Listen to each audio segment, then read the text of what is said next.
YouTube? What it do, YouTube? It's your boy Platano, and you already know what's going on.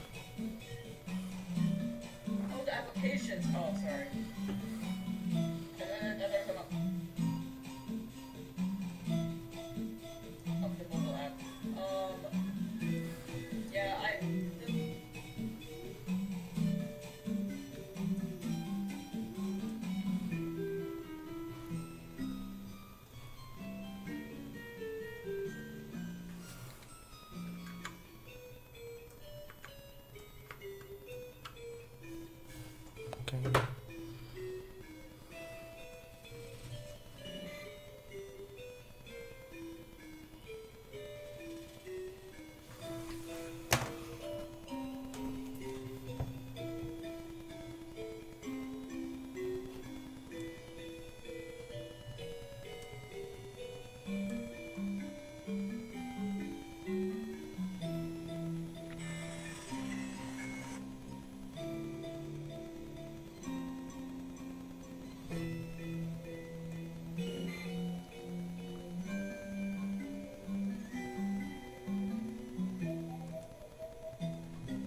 Most Pokemon who miss out on viability do so for a number of good reasons, so it's not really much of a close call. But there are a few that just barely can't hack it. By and large, they have the stats, the abilities, almost everything they need to succeed, even the move pool for the most part. But they are missing one move that not only would launch them to a higher level of viability, but also design-wise, they very reasonably could, or arguably even should, have. Today we're going over Pokemon that were ruined by one missing move. And speaking of missing moves, we're starting out with Toxtricity and Focus Blast. Never mind the Pokeballs, here's Toxtricity. Unquestionably one of the coolest Pokemon of all. It is delightful that the superb punk rock concept and execution of its design extended to its competitive needs. A blasting gift one with a combination of bottom steel power and Toxtricity. Its powerful base 114 special attack effectively has 3 stabs: Sludge Wave, Shred, Fairy, and Grass type, with threatening the latter providing especially effective synergy for its electric stab, Overdrive. The effective third stab is also actually its strongest neutral attack, Moonburst. Moonburst's already enormous base power equivalent 3 Gen 6 Earth Draco Meteors, alongside the Punk Rock boost, actually winds up significantly more powerful than Overdrive. It's an amazing trifecta of moves that threaten the vast majority of anything that might come its way, and was responsible for Toxtricity having a solid wall-breaking niche in Gen 8's Isle of Armor OU metagame, where it threatened many a popular balance scheme. However, despite possessing such a cacophonous tritone, there was still something lacking. Hey, thank you so much for the like. Thank you. Welcome. They have discharged a great deal of power, but it was still insufficient against certain key targets. Toxtricity could hear nothing, see nothing, or say nothing when coming up against the likes of Tyranitar, Ferrothorn, and Excadrill, and this meant its Punk Rebellion fell flat. It needed more focus, though perhaps this went against the wild sloppiness of the Punk Rock style design. Toxtricity really needed to cover the Focus Blast. And hey, if we're being sticklers for design, there were plenty of punk bands who adopted a more focused musical style while still blasting the listeners. More importantly though, Focus Blast... Welcome everyone, welcome. Consider how much more threatening both forms of thunders have been. Blake, what it do, Blake? Welcome. How you doing, brother? Everything is great, man. What's up with you? How you doing? Are you shiny hunting? Are you playing Pokemon, bro? She. Welcome, brother. Welcome.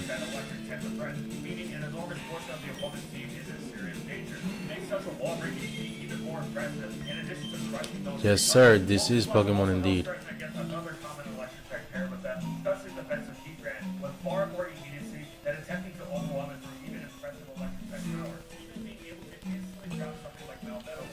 Pokemon LeafGreen.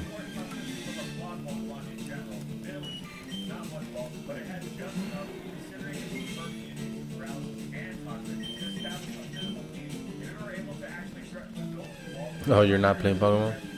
Alright. I'm glad you're doing good. It's good to know. We are shiny hunting. That's what we're doing, Blake. Trying to get a Pokemon with a different color.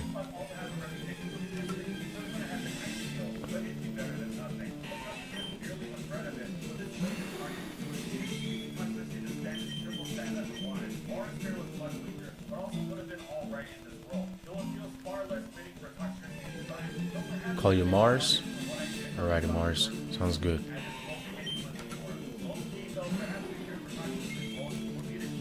You got it.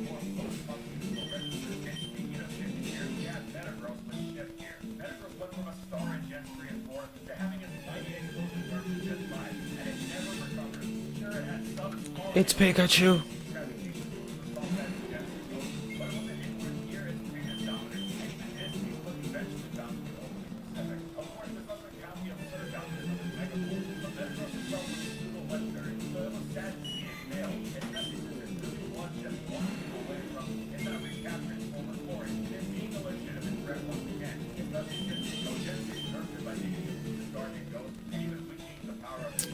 Of course, you got it.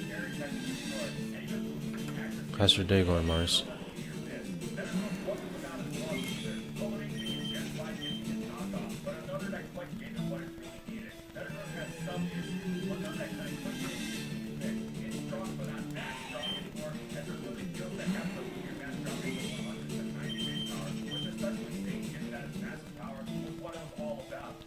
YouTube. It's your boy Platano, and we're doing a LeafGreen playthrough, but with red team, all shinies. That's what we're doing, guys. Trying to get red from the manga, his team, but they're all gonna be shiny. Yup.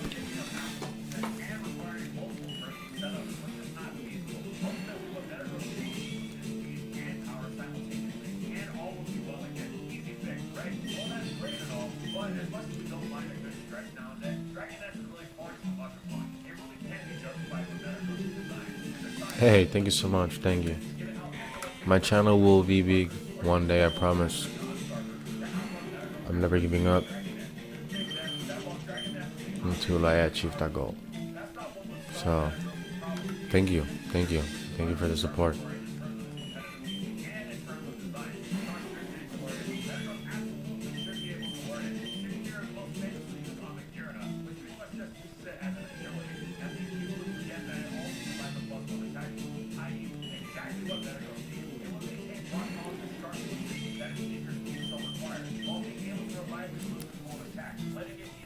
Hey, thank you so much for the like. Thank you. I appreciate it. Thank you.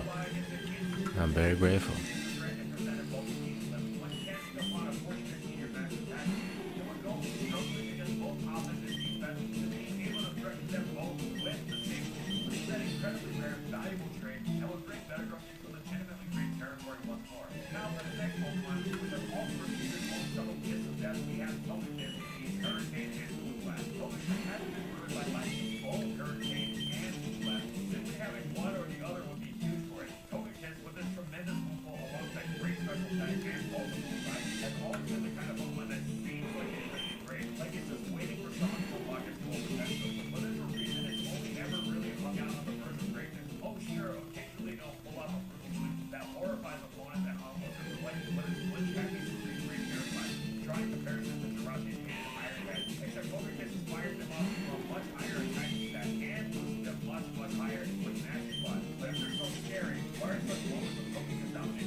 Hey, thank you so much for the sub. Thank you.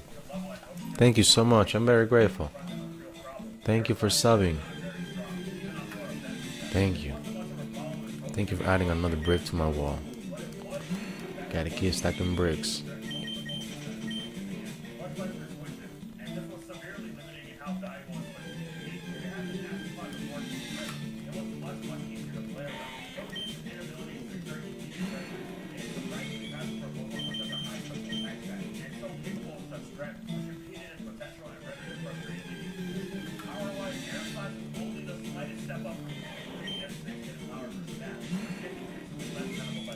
Thank you so much.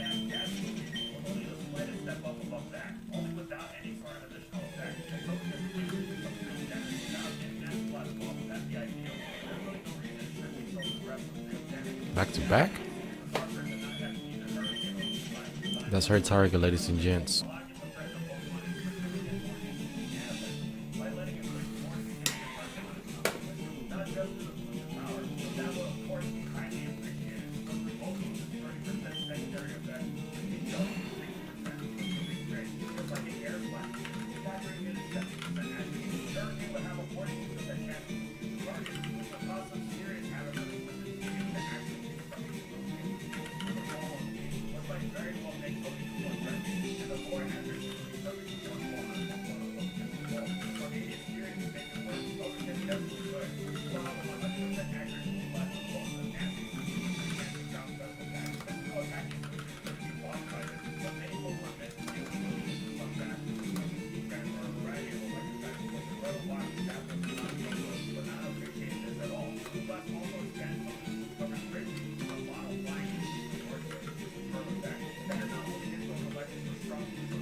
There you go.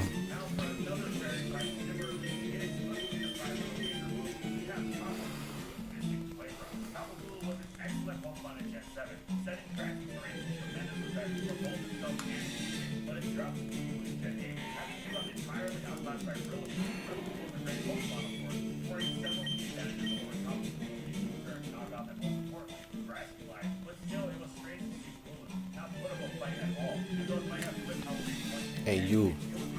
Yes, you. Spamming the love chat button. I appreciate you. Thank you. Nimish. Or Nimish. I don't know which one. Welcome. I welcome you to my stream. How you doing? Hello, hello. What's up? Coming with high energy, baby. Caterpie Metal Pulp. We got the first boat. We got 2 boats. Caterpie Metal Pulp. Hey, hey, hey. Thank you so much for the like. Thank you. I appreciate it. Thank you. That truly helps out. That really helps out the algorithm. So thank you. Thank you, thank you.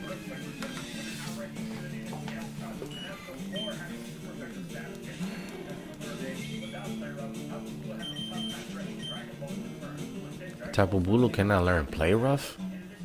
That's rough, dude.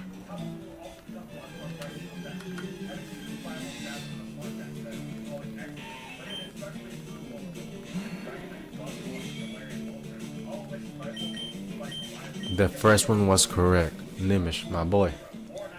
I am doing great, man. How are you? I wish you're having a good day, man. Life is great. I get to stream. I have a lovely job. I have food. I got some Zaza. Couldn't ask for more, brother. You know what I'm saying?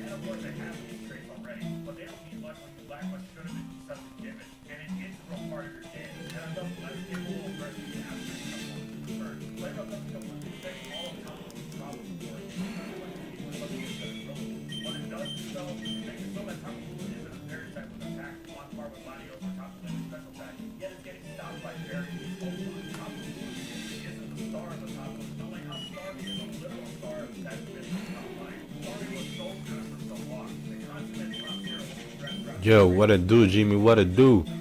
Jimmy, this is Pokemon LeafGreen on the Switch or the Virtual Console.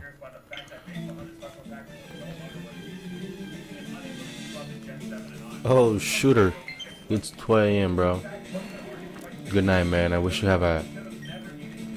rest, man. Thank you so much for stepping by. I appreciate you, bro. Thank you, thank you. Hopefully I see you in the next stream. I usually stream at night, so like when it's night for me, usually it's morning for you. I do got a couple of streamers from India, so shout out to India, bro. You guys are coming in clutch with the support, man. Appreciate it. Damn. Okay, I can see the Caterpie line going in clean for these boats, brother.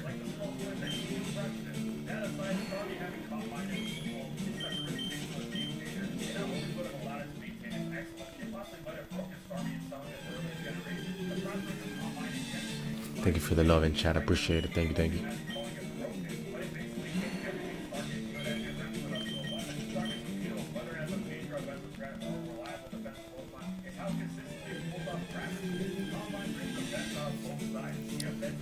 Probably have you guys watch these with me too.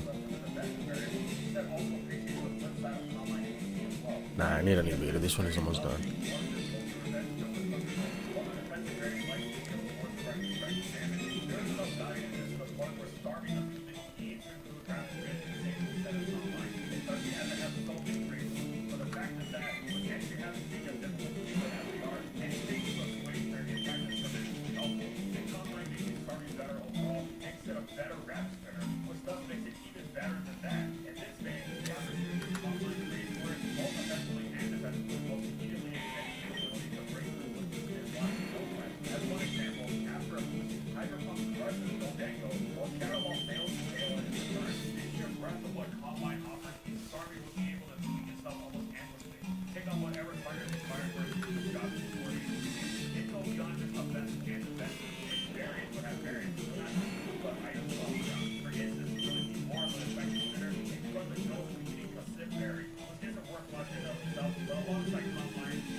Oh, that was it, actually. Yeah, you got it closer with Stormy.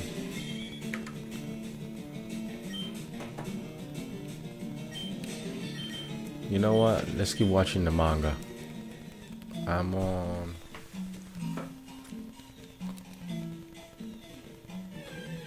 Okay, in Pokemon manga, I finished Silver's quest on Mount Silver. So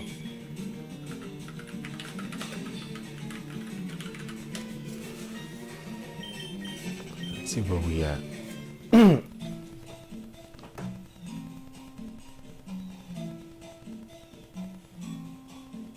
Today on the Vivo channel. So, yep. This is where I'm at. Damn, this one is long. Oh no, never mind. It's that time again for another episode of the Complete Story Adventures. The journey's encounter is Jojo finding the company. We can now move on to the first generation of Pokemon. Here in the Hoenn region of Pokemon Pokemon Adventures, we get Sapphire chapter, where we'll have new characters, new villains, Okay. snakes, Damn it, I gotta swap all these stuff. even more amazing bonus. So without further ado, let's get straight into this.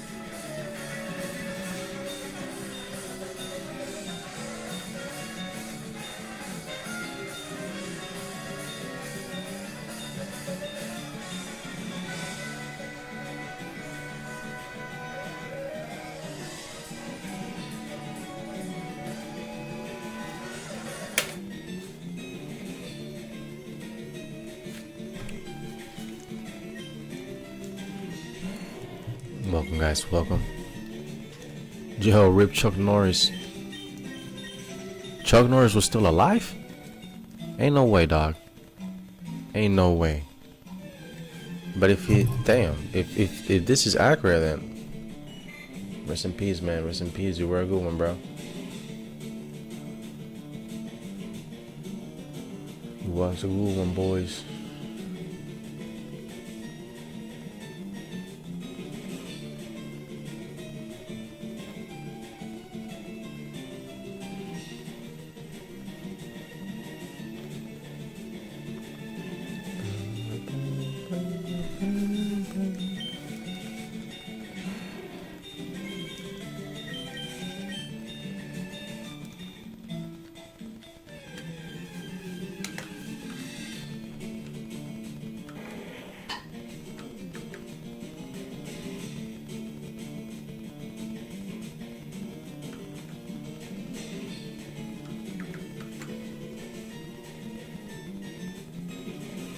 There you go.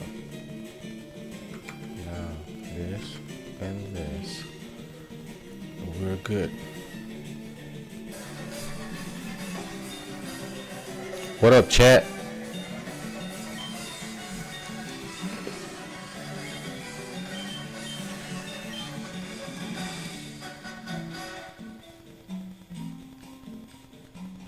Ruby Sapphire chapter.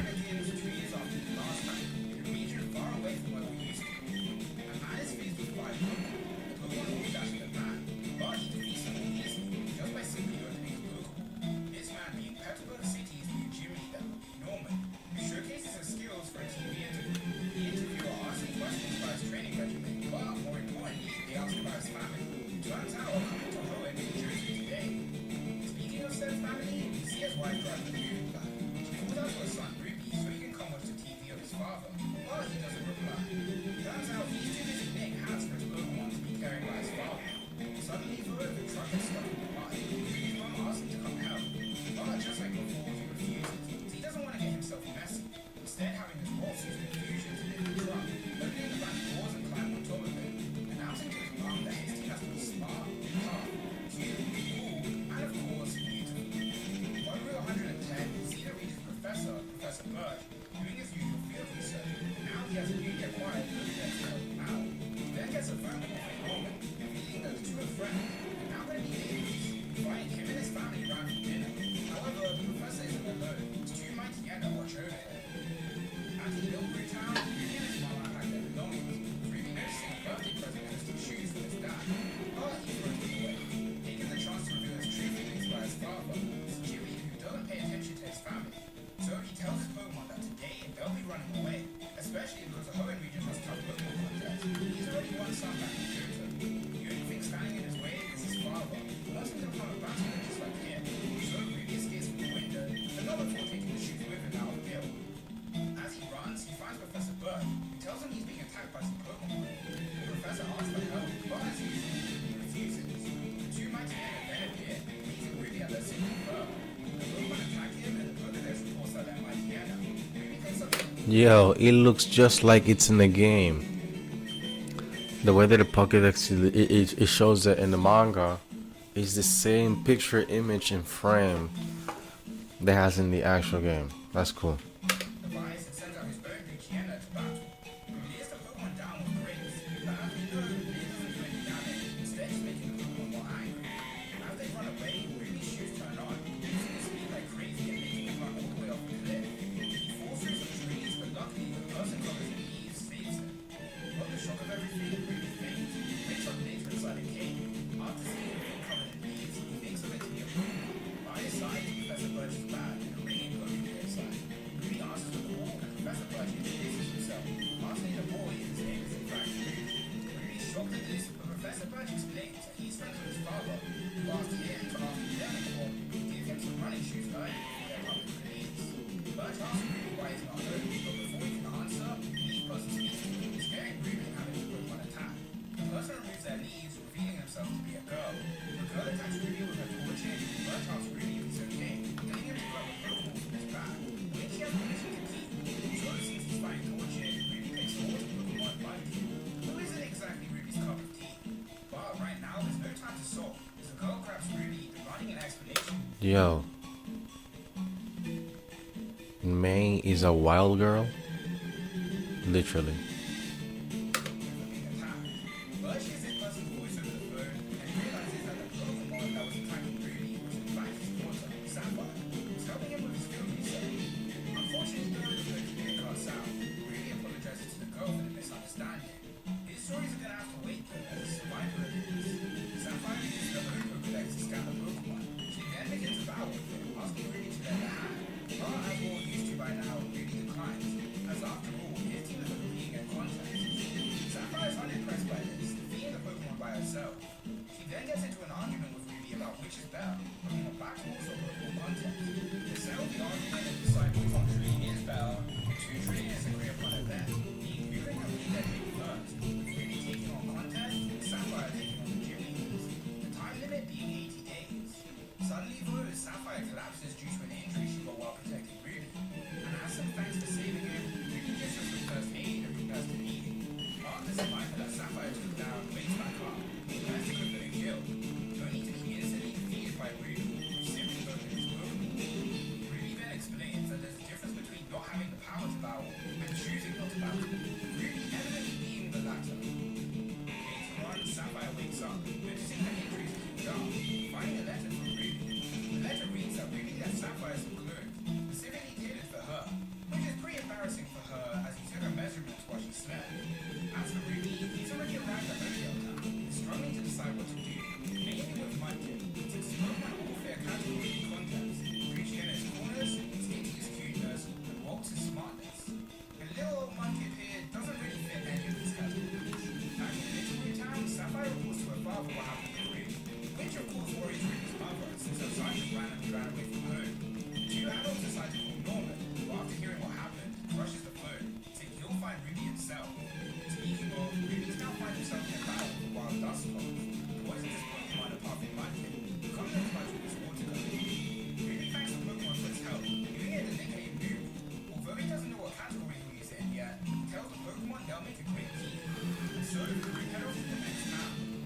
Alright, guys, let me get a snack real quick. With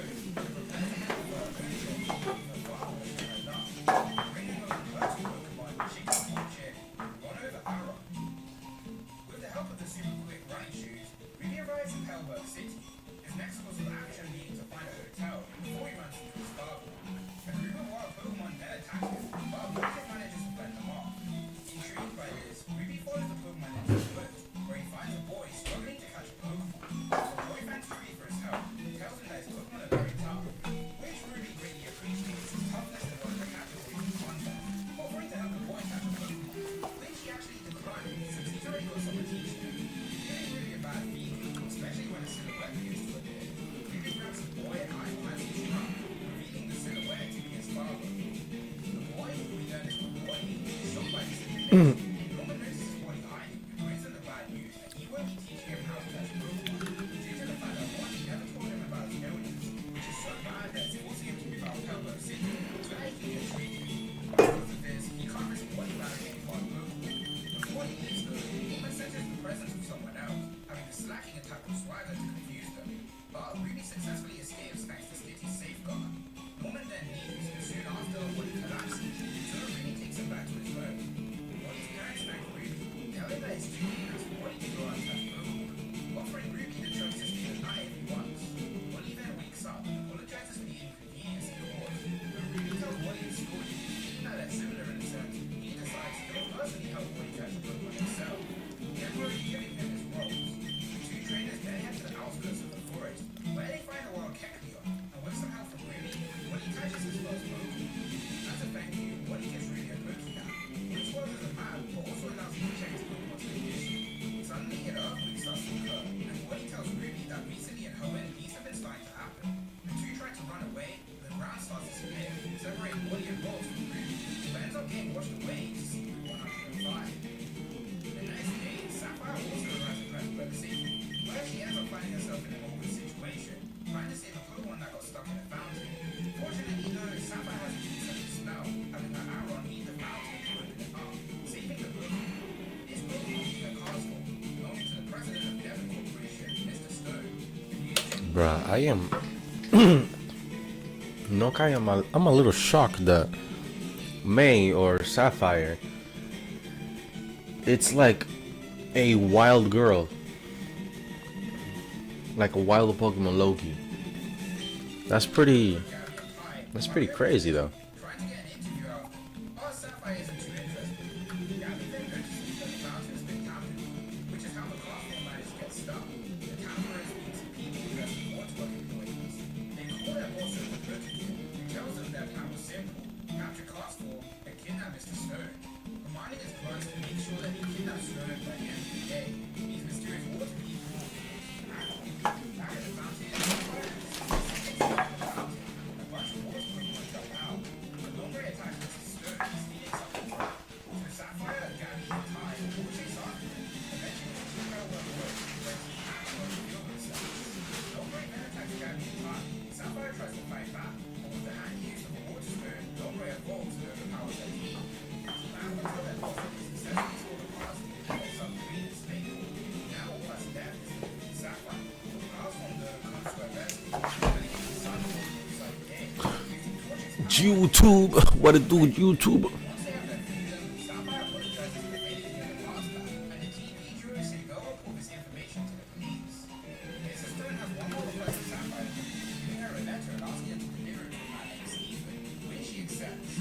But before she can notify Stephen, she's going to need to train at Rustboro City, or else she'll just end up losing again, challenging the gym leader Roxanne. But before she can take part in the gym battle, she'll have to pass a rare exam. But because she's such a idiot, she has a reader help her. Passing the test with a perfect score. So now it's time for a battle. Either one-on-one with Aron versus Ghostbusters. While Sapphire is making big progress with her dream, Ruby's getting his life saved by Mr. Briny in the middle of the sea. Back with Sapphire, she's struggling against Ghostbusters, getting overconfident. Roxanne opens the door, saying the way out is this way. But it instead helps Sapphire. You can tell by the breeze that the wind is coming from the mountains in the north. So by using Big, she gets behind Ghostbusters and mounts an attack. Figuring out that Pokemon's weakness is that you can only face north. And with only a little bit of struggle, Sapphire earns her first gym battle. So with this victory under her belt, she can now head to fight Steve.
wakes up finding the cordon tied up. Ruby explains that it smashed into the boat and collapsed. As for Mr. Bryant, he got washed back onto the boat due to the waves, which Mr. Bryant can tell is a lie. But as a seafaring man, he chooses not to press on. He also notices that the cordon is infatuated, realizing that Ruby used its spiritual ability, a line of attacking with double. Also traveling the seas is Sapphire, who's been on her whale lord for days. Whale lord then sneezes, causing a massive wave. A man then rides this wave along with his mojito. Sapphire apologizes for the trouble, but the man says it's all good, since it benefits his training too, as he wants his mojito to have a soft and flexible flying style, just like surfing, revealing himself to be Juvo Town's leader, Rawley. Sapphire wants to challenge him, but he's going to be going to a training camp, so she has until tonight or tomorrow morning to fight him. Sapphire explores the town while she thinks of her choice, and coincidentally, Mr. Bryant and Ruby arrive at the door, thus marking 17 years At the same time, dude. That's crazy. What are the odds? until their deadline. Sapphire introduces herself to Mr. Bryant, who's Ruby's right, showing off that she's already got gym badge, as compared to him who's got nothing. The two trainers argue with each other whilst walking the same way, eventually both moving into the granite cave.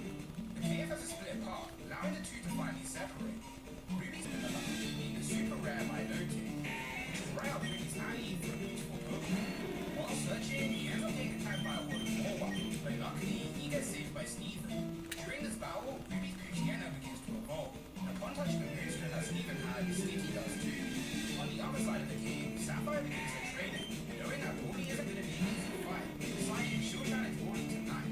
After spending the day training, she heads to the gym, and Rawley reveals the rules of the battle, being a one-on-one where you can switch, while if your Pokemon goes down, you use the fight. They begin the battle, Rawley's matchup, but Sapphire is super speedy and really evolved Combustion.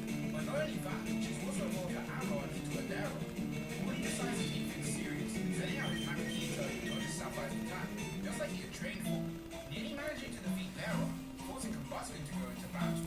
But Magneto attacks Flamethrower, thanks to his ability, Vic Vac. You find a clam pearl in Sapphire yesterday? A shiny clam pearl? Now that's hot. Go back to Granite Cave, where Ruby's Pokemon have evolved. With his new speedy Pokemon, Ruby helps Steven to defeat the Lord Morwa. Steven finishes off his research, picking up a Sunstone. As they escape the cave, Steven then makes a serious request to Ruby. Congrats, man. That's pretty cool. Great eagles that love the color.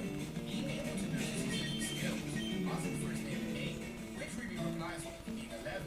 And Steven decides that Ruby's too young to join in this battle, which is honestly surprising to see a responsible Adam. Back at the gym house, Sapphire's Combustion gets stuck in the wall, making it a safe dark for Hariyama's attacks. But with his legs they crash, Hariyama surprisingly hits the ground, thanks to Sapphire predicting Hariyama going to counter. Instead, countering the double kick. Letting Sapphire her second gym battle.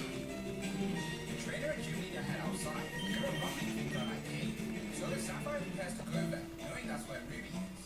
But surprisingly, Rawley stops her, saying that place is too dangerous.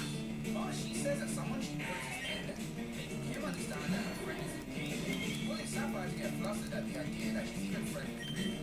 But when he knows that friendship is important, since he has a close friend too, if you can't tell from this image, his friend is Ruby from Speedy now, huh? Sapphire heads to the rubble in the cave, worried about Ruby's safety. No, Caterpie is on a 50%. Says he just said goodbye to Steven. We might get the Caterpie shiny first. Making her get angry for being worried in the first place. But he confirms that there were in fact some dangerous Pokemon, since a guy called Steven helped him, he was all good. Reminding Sapphire she needs to give him a letter. So she drives Ruby to her so they can find Steven. The two travel across Seaway 108 and still can't help arguing about last minute contest. Eventually, they come across the abandoned ship. Since it's late and foggy, Sapphire says they'll take a break, throwing Ruby onto the ship so that she can sleep on Wayland. Ruby explores the ship, finding an area with a ton of berries. But when he tries to get some, he gets attacked by a bustling miner. Ruby tries to properly scold the Pokemon, but he finds them too cute to be serious about. The two Pokemon show him the diary, making him realize that they've lost their trainer. Must have been on the ship for years. The Pokemon give Ruby's team some berries, but instead of being nice, these berries confuse them, and the bustling miner run away laughing. Back on Waylord, Sapphire overhears that some shady people have arrived on the ship, heading over there to help Ruby. These shady people being Courtney and Abathar King Magma. The two admins Huntail is good. I mean, it depends. Huntail is gonna be a physical attacker and a physical defender, and Gorebeast is the opposite. You're getting a special attacker. Gorebeast actually it's a really bulky Pokemon too. It has good stats. They both have good stats though. They're pretty good. But like if you're using it in Sapphire on Gen 3, it's more convenient for you to get a Gorebeast because of the stats. There is no special physical split, you know? And since there is no special physical split, that means that all the water type moves that you're gonna have are gonna hit with your special attack no matter what. You follow me? That's the only inconvenience. Other than that, Huntail, I like Huntail more than Gorebeast.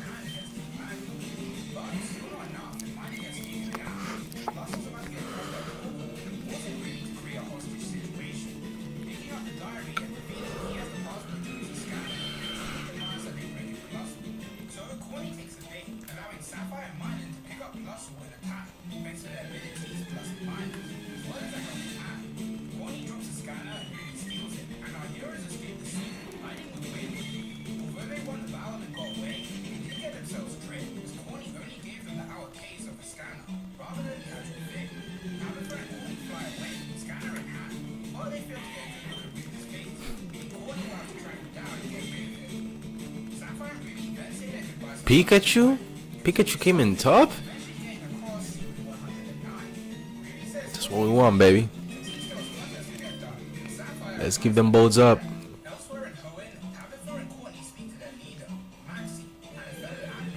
For sure, brother, for sure. Gato, bro, you gotta go for what you want, for what you like, because that's your clan. What do you name it? Did you give it a nickname? You gotta give it a nickname now. The eel. You gotta give it a nickname, bro.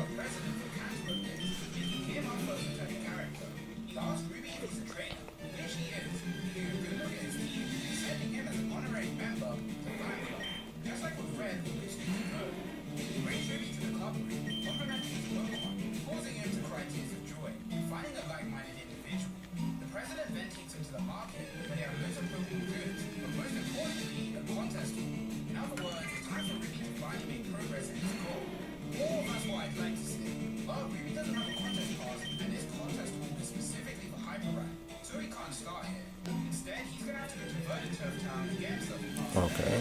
Before that, though, he decides to make some Poke-Plats, and to make them the best quality, they need 4 keys. So the president grabs 2 passerbys, who unfortunately just so happen to be on board these enemies. She tells Blaze and Tabitha the situation. They send in their talk to create a smokescreen, telling the group to sleep and allowing Team Magma. There you go. Later on, Ruby and the chairman get free to the room at the shipyard. They look through the window and see Blaze holding the other's hostage. Ruby recognizes Blaze's clothing as the same people from the abandoned ship.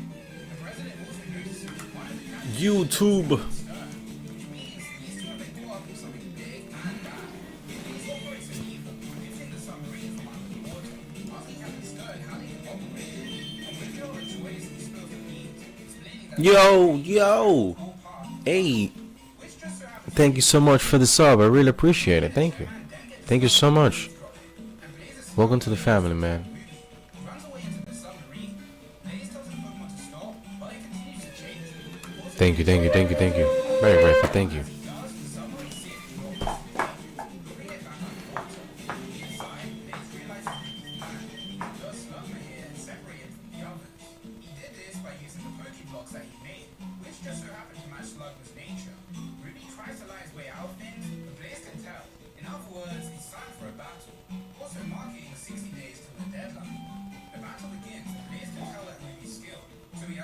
Spread itself out, causing an intense heat.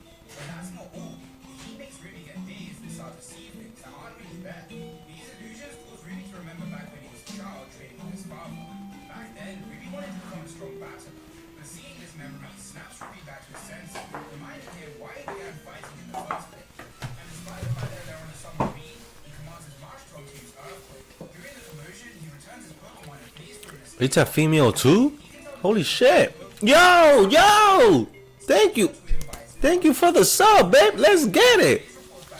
Let's go. Thank you so much, man. It's a female. That's the name of Poseidon's wife.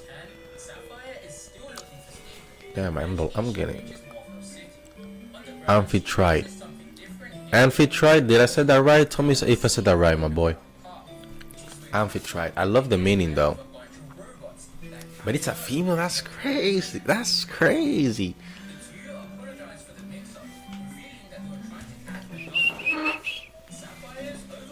Congrats, bro. I have I have a shiny team on my Pokemon Ruby though. Speaking of, where the heck is it?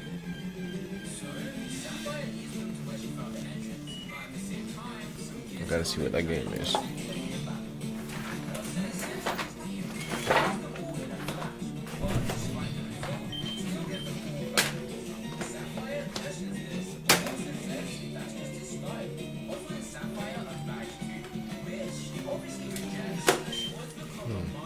I haven't seen that in a while now.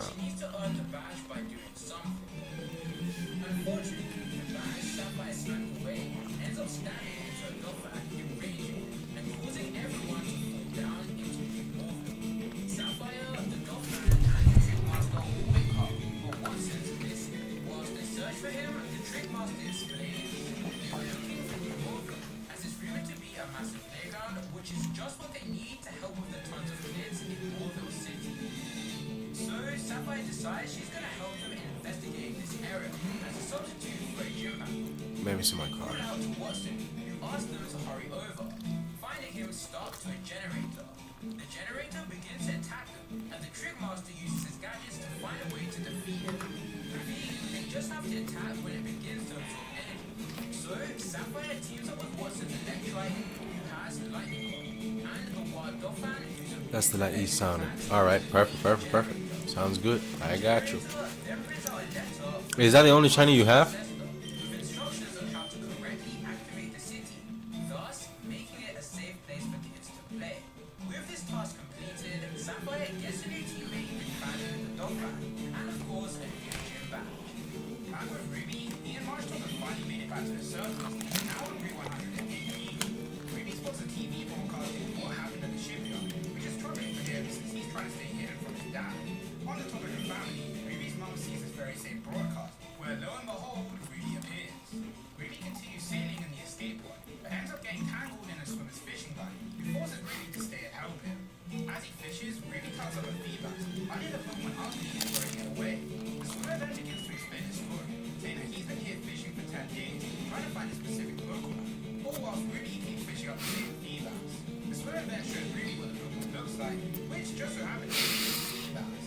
In the commotion, Ruby ends up dropping the Pokemon and floating out into the river. The swimmer then reveals he's probably getting hit with karma. She wanted to sell the feedbacks as it's a really rare Pokemon. Ruby shows the swimmer a Pokemon that he's been searching for too, being on Milotic, deciding he'll keep helping the fisherman until they find feedbacks again. As over at Slateport City, Gabby and Ty talk to Captain Stern on the topic of the ship's moment, specifically the part where Team Aqua stole. A voice then chimes in, asking to hear more of this voice being Norman. Gabby gets excited since Norman's a tough gym leader, so chances are he'll be able to help with this case. But he doesn't care about it, instead diving underwater to pick something up. He knows the direction of the current and begins getting some data from the submarine control panel, printing off information about the submarine. He then prepares to leave, revealing he was only here to get information on where his son is. Ty says they should just give up on Norman, but Gabby disagrees, knowing that if he can find Ruby, then they can find him too, to get information on the mysterious evil.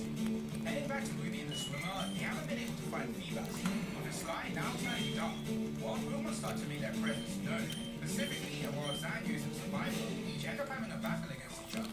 Ruby and the swimmer end up getting spotted, causing them to run away. They try to get their Pokemon to battle, but nearly end up getting them killed.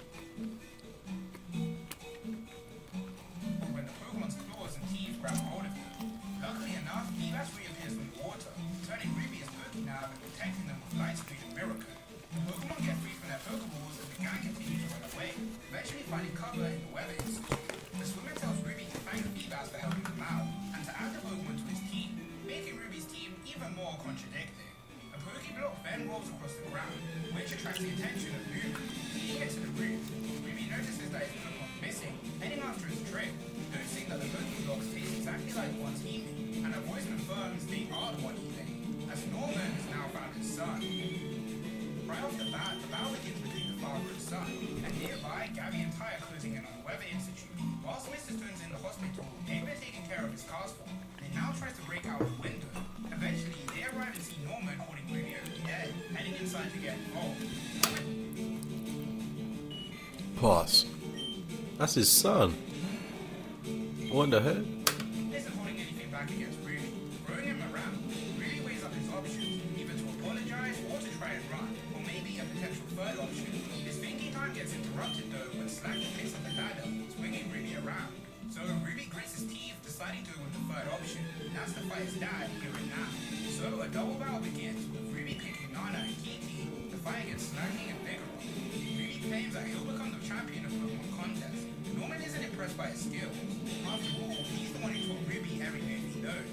And now Ruby has a new Pokemon by his side, having marched from spam mug shots at Norman's team. And although impressive, Ruby's plan still doesn't stop Norman's offense. Alright, I have a shiny Flagon that I hunted in 2023, which is my favorite Pokemon, and I'm going with it throughout. Okay, so you... Oh, okay, that's pretty cool. So you're giving all of the ribbons so then you can take it to which game. That's crazy, dude. I hope you still have Pokemon back.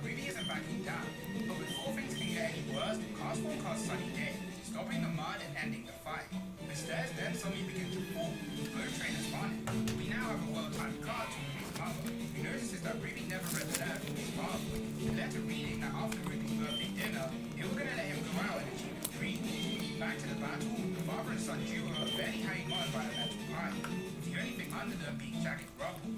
They try to get back up, but things aren't that simple, as the pipe breaks and they fall. Ruby tries to have his feedback, now nicknamed Fifi, to use light screen to save them, but it's too late. Here's what I would say, that at the last second, Ruby's running shoes activate, redirecting their fall. With their lives fortunately saved, Norman gets a call from Fortree City's gym leader, Winona, who's currently hovering above him with Flannery. Winona tells him that he's meant to be attending his gym. Now he has to go to the association headquarters. Norman tells his son that if he's going to run away from home and do his own thing, he wants him to do his best to achieve his goal, giving him back his Poke-blocks, reminding him not to forget to call his mother. Gabby and Ty take Ruby with them and say their goodbyes to the Damn, that hook it up. Along their journey, Castform takes interest in Ruby's team. You already know, my boy. And name Platano. You already know. 100%er.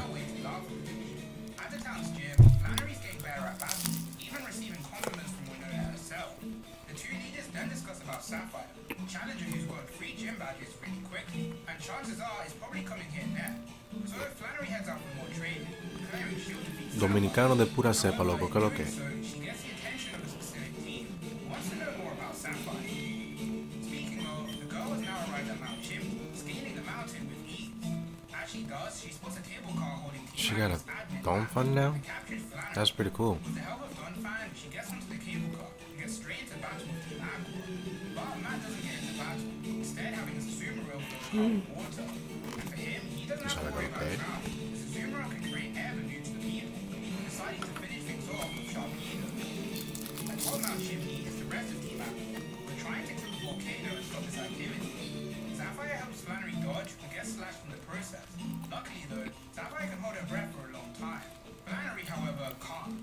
To counter Sharpedo, Sapphire has Ronan. PR en la casa, dime a ver. Dime a ver, papi, dime a ver. Things start looking bad. Back at top Mount Chimney, Admin Amber has finished setting things up, speaking to fellow Admin Shelley on her mission, which is to deceive and work with Professor Cosmo. Inside the Yo, thank you so much for the like. I appreciate it, bro. Thank you, appreciate it. Sapphire makes to the surface. We're ready. When the car begins to go down, the window breaks open. Sapphire reveals that she grabbed pieces of Sharpedo's teeth, used them to break open the window. Now that she can breathe, she easily defeats Matt, sending him flying out the window and knocking him out. Sapphire then frees Flannery, thanks her for her help. The two decide to work together and stop Team Aqua. Sapphire calls upon another one of her father's Pokemon, this time being Atropius, to help them fly to the peak. Team Aqua, though, have already begun their plan, successfully tricking Professor Cosmo using a meteorite. Yo, so far, Sapphire team is solid, dude. She got a combo skin. She got a Lyran. She got a dump and she got a Tropius. So far, that's solid as hell. As they do so, they notice that Matt's been taken down by Sapphire. They lie to Cosmo, saying that Sapphire and Flannery are from a rival That Sharpedo look organization, ugly as hell. trying to stop them from completing their goal. Jenny takes the professor to safety. Alma stays behind in order to fight Sapphire and Flannery. Sapphire tries to destroy the machine with magical means, but it gets activated just in time to kill off the volcano. Meanwhile, in Lava Ridge Town, people notice that something's gone wrong, and in the midst of them is Archie, who smiles at his accomplishments. Because of his drastic change, beneath the surface of Poet, the balance has begun to change. The ancient Poet sleeping underground is slowly starting to wake up.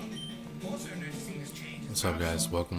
How you guys doing? With their plans succeeding, Aqua makes a run. Damn, that's not gaming clutch, my boy. Get separated from each other. With Flannery being above ground and Sapphire being below, thanks to a move called Secret Power. If Team Aqua escaped underground though, it means Sapphire can chase after them, but they waste no time in attacking her. Flannery decides it's not time to give up, having her Pokemon use Flamethrower to try revive the volcano. But surprisingly, she's not alone, as Team Aqua's admin, Tabitha, is also here to help out. The two create an intense fireball with their Pokemon, send it into the volcano, bringing it back to life. Well, just for a little while, as unfortunately the volcano is done for. Tabitha says he won't let Team Aqua get away with it, so her region is that, complementing Flannery's fire skills as he takes his lead. Back on the ground, Sapphire notices that this whole time, she's been fighting against mirrors created by Team Aqua, who only attacked her once. Enraged at her failure to deal with the evil team again, Sapphire punches the ground, finding a piece of the meteor left behind. Eventually, she reunites with Flannery, both are feeling sad over their losses, but they find a hot spring that's still heated up from the fireball, deciding to get over their losses through some girl chat, and Flannery decides to have their gym battle right here and now. Although we don't get to see the result of this battle, Flannery's now feeling 100%, ready to get her revenge on Team Aqua, and Sapphire is ready to continue her training, receiving a gym badge from Flannery, and heading for Four Tree City. Over in the desert ruins on Route 111, Maxie speaks with his admin, revealing their next course of action is to find the Red Hole, with Courtney specifically being the one for this mission. As for our other protagonist, Ruby has finally been able to start his contest-winning journey, taking on Verdanturf's normal rank.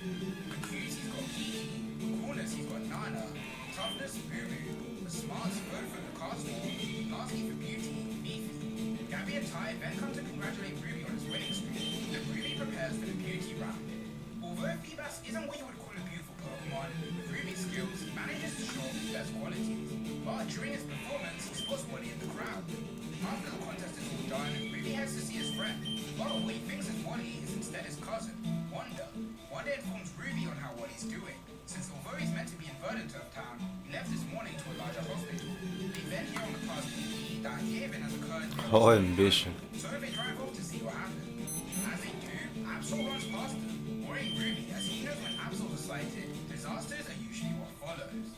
Once they reach the tunnel, the workers inform Wanda that her boyfriend Riley is in charge, but now they've lost contact with him. So Ruby and the gang head inside to find out if they can save him. But they're half Tim, do you know Ruby has Ruby use his radar BIP Cusher? Or no, I don't. BLP Cusher, no. rock smash. They manage to save the poor guy. Suddenly, I do not, brother. Wisma run by.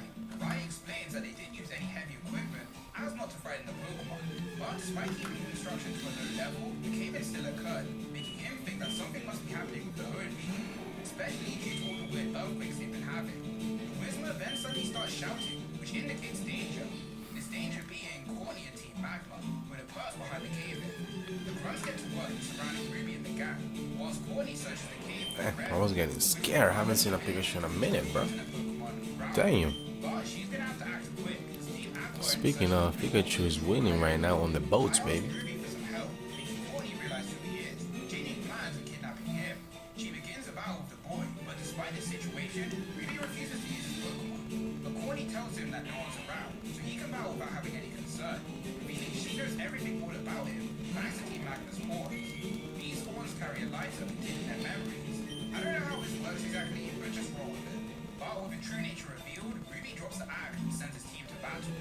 Back over with the others, Whispers call upon the help of their Evolved form to deal with Team Magma, using a massive hyper voice that manages to free up the tunnel, allowing them to travel further into it after Ruby. Speaking of, his team is struggling against Ninetales fireballs, and although Mew removes that, it can only deal with a few of the attacks. Cordy explains that each of the admins have a special tactic. Tabitha has a Stormcall that can put people to sleep. Blaze has a Slug Mode that can create illusion. But for her, she does things simple. That's by burning everything to the ground.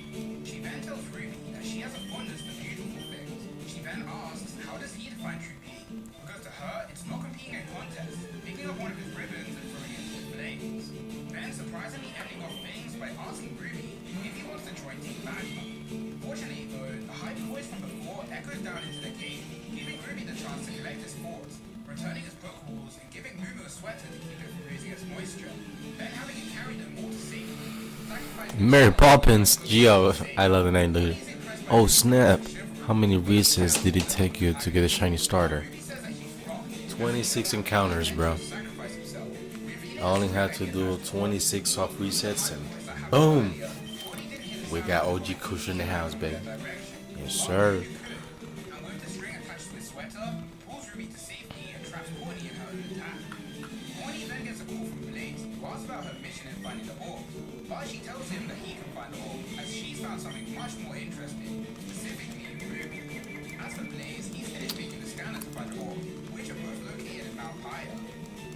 Around the Hoenn region, the gym leaders are all getting a phone call from Flannery, asking them to attend an urgent meeting. So they all make their way to Fortree City. Well, not everyone, as 3 gym leaders are absent, being Tate, Liza, and Wallace. Fortunately though, Wallace is attending over video call. Flannery explains to the group what happened on Mount Chimney, and how they need to work together in stopping the evil organizations taking over Hoenn. Winona asks if she means the ones in red at Slateport, but Flannery says the ones in red helped her. The problem are the ones in blue. With Team Blue being Team Thank you, and what? Yep, 26, brother. I was very fortunate. 26. It took me 1,345 from mine. You got a Bulbasaur too? Congrats, man. Good stuff, dude. Thank you, thank you. Thank you. We staying strong, baby. struggling due to a lack of space, so more land is needed. Roxanne asks the important question though, being about Professor Cosmo, who's a friend of hers. Flannery said that Team Apple is supporting his research. In other words, she's in favor of Team Blue, since Professor Cosmo would never work with an evil organization. Winona mentions though that Flannery witnessed this in person. I was very blessed. So if all the gym leaders split down the middle, it only needs Norman to decide. But like the absolute chat he is, Norman says he would side with evil organization, taking his lead. Winona tries to stop him, explaining that they're gym leaders who work under the Pokemon Association, so they need to protect their town and city, including him. But Norman continues to lead, only thinking about the Pokemon Association. Watson chases after him, but Norman gets attacked by a shift tree, causing him to take it down with ease. Watson compliments his abilities, being him to be the strongest of all the gym leaders. Bruh. He needs to remember that the other gym leaders don't know about his past, along with what happened with the Pokemon Association 5 years ago. But Norman would rather not continue to speak on the subject. Back inside, Flannery suggests having some strong... Yo, what happened with the association in 5 years? What happened, bro?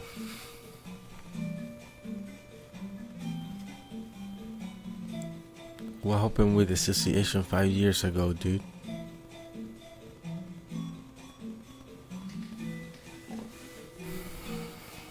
trainers join them in battle. For example, Sapphire. But Roxanne thinks they'll just get in the way. Winona decides they should end the meeting here, but wait for Taylor. Yep, Charizard is a fan favorite, bro. But in this game, no doubts, my boy is the better option, bro. No matter how you look at it. Regardless, brother. Everybody knows who's the best option. To analyze the information that Professor Cosmo has. And Winona asks to hear what he finds out. But truthfully, that's not Wallace's only reason for going there, because he also wants to compete in a Pokemon contest. The association chairman then tells Winona about the age of Pokemon, and how soon these Pokemon will awaken. Because of the rise in sea level, chances are Kyogre will be the first one to awaken. So the battle between the evil teams and the gym leaders will soon begin. But who cares about gym leaders? Instead, let's head back to Ruby, who along with Gabby and Ty are traveling through Rustboro City. Gabby pesters Ruby for some information on the evil team, but Ruby has to focus on contests instead. Although he says this, Ruby can't stop thinking about what Corny said. Is true beauty really what contests judge them to be, or is it something else? Eventually, the gang arrive at Volleyball Town. They notice that the volcano has recently died. But Ruby only cares about competing in contests, heading to the contest hall to sign up for the Super Rank. Gabby can tell though that Ruby's just trying to avoid something. And Ty suggests that they head to Professor Cosmo's lab while Ruby continues his contest. contest cry, having high hopes that they'll find out something about the evil teen. Ruby then participates in this contest and wins Sleep powder can come in handy. Yep, especially early game. how it ends with, so we have to participate there tomorrow. It's pretty good. Well, let's say if you go with any other starter, you have to catch a Caterpie and then you evolve into a Butterfree. You know what? I'm gonna do that. I'll do that right now. Determined he'll do the same with his females. Once all is done, Wallace prepares to leave the contest hall. But Ruby introduces himself, even claiming he would have beaten him in the super contest if he had completed that. I'm gonna see if I can get. Holy shooter, Caterpie coming in at 40%, 47%, man. Taking over, baby. This is a beauty round. Ruby decides to go for the rest of his team. He thinks Fifi isn't good enough. Cutting over to Gabby and Ty, they've reached Cosmo's lab, but he isn't here. In fact, he hasn't returned since he was with Team Aqua. The assistants explain what we already know to Gabby and Ty, wondering when Wallace will arrive. As after all, he's the guardian of the Cave of Origin, and that's where most of the disruptions are taking place. Wallace, however, is way too busy defeating Ruby in a Pokemon contest. Wallace's fangirls then count Ruby, but also compliment him for his performance. And he gets up, lunging at Wallace, asking to become a student. Being moved by Wallace's skills, recognizing him as a master contest trainer, Wallace, however, refuses, since he Yo, Poppins. Who else are you going on a shiny hunt? Or that's the only one you want? upon himself to help Wallace with his chores. Eventually, Wallace arrives at the Cosmo lab. Ruby reunites with his friends. Ruby looks around, finding fossil Pokemon to be scary.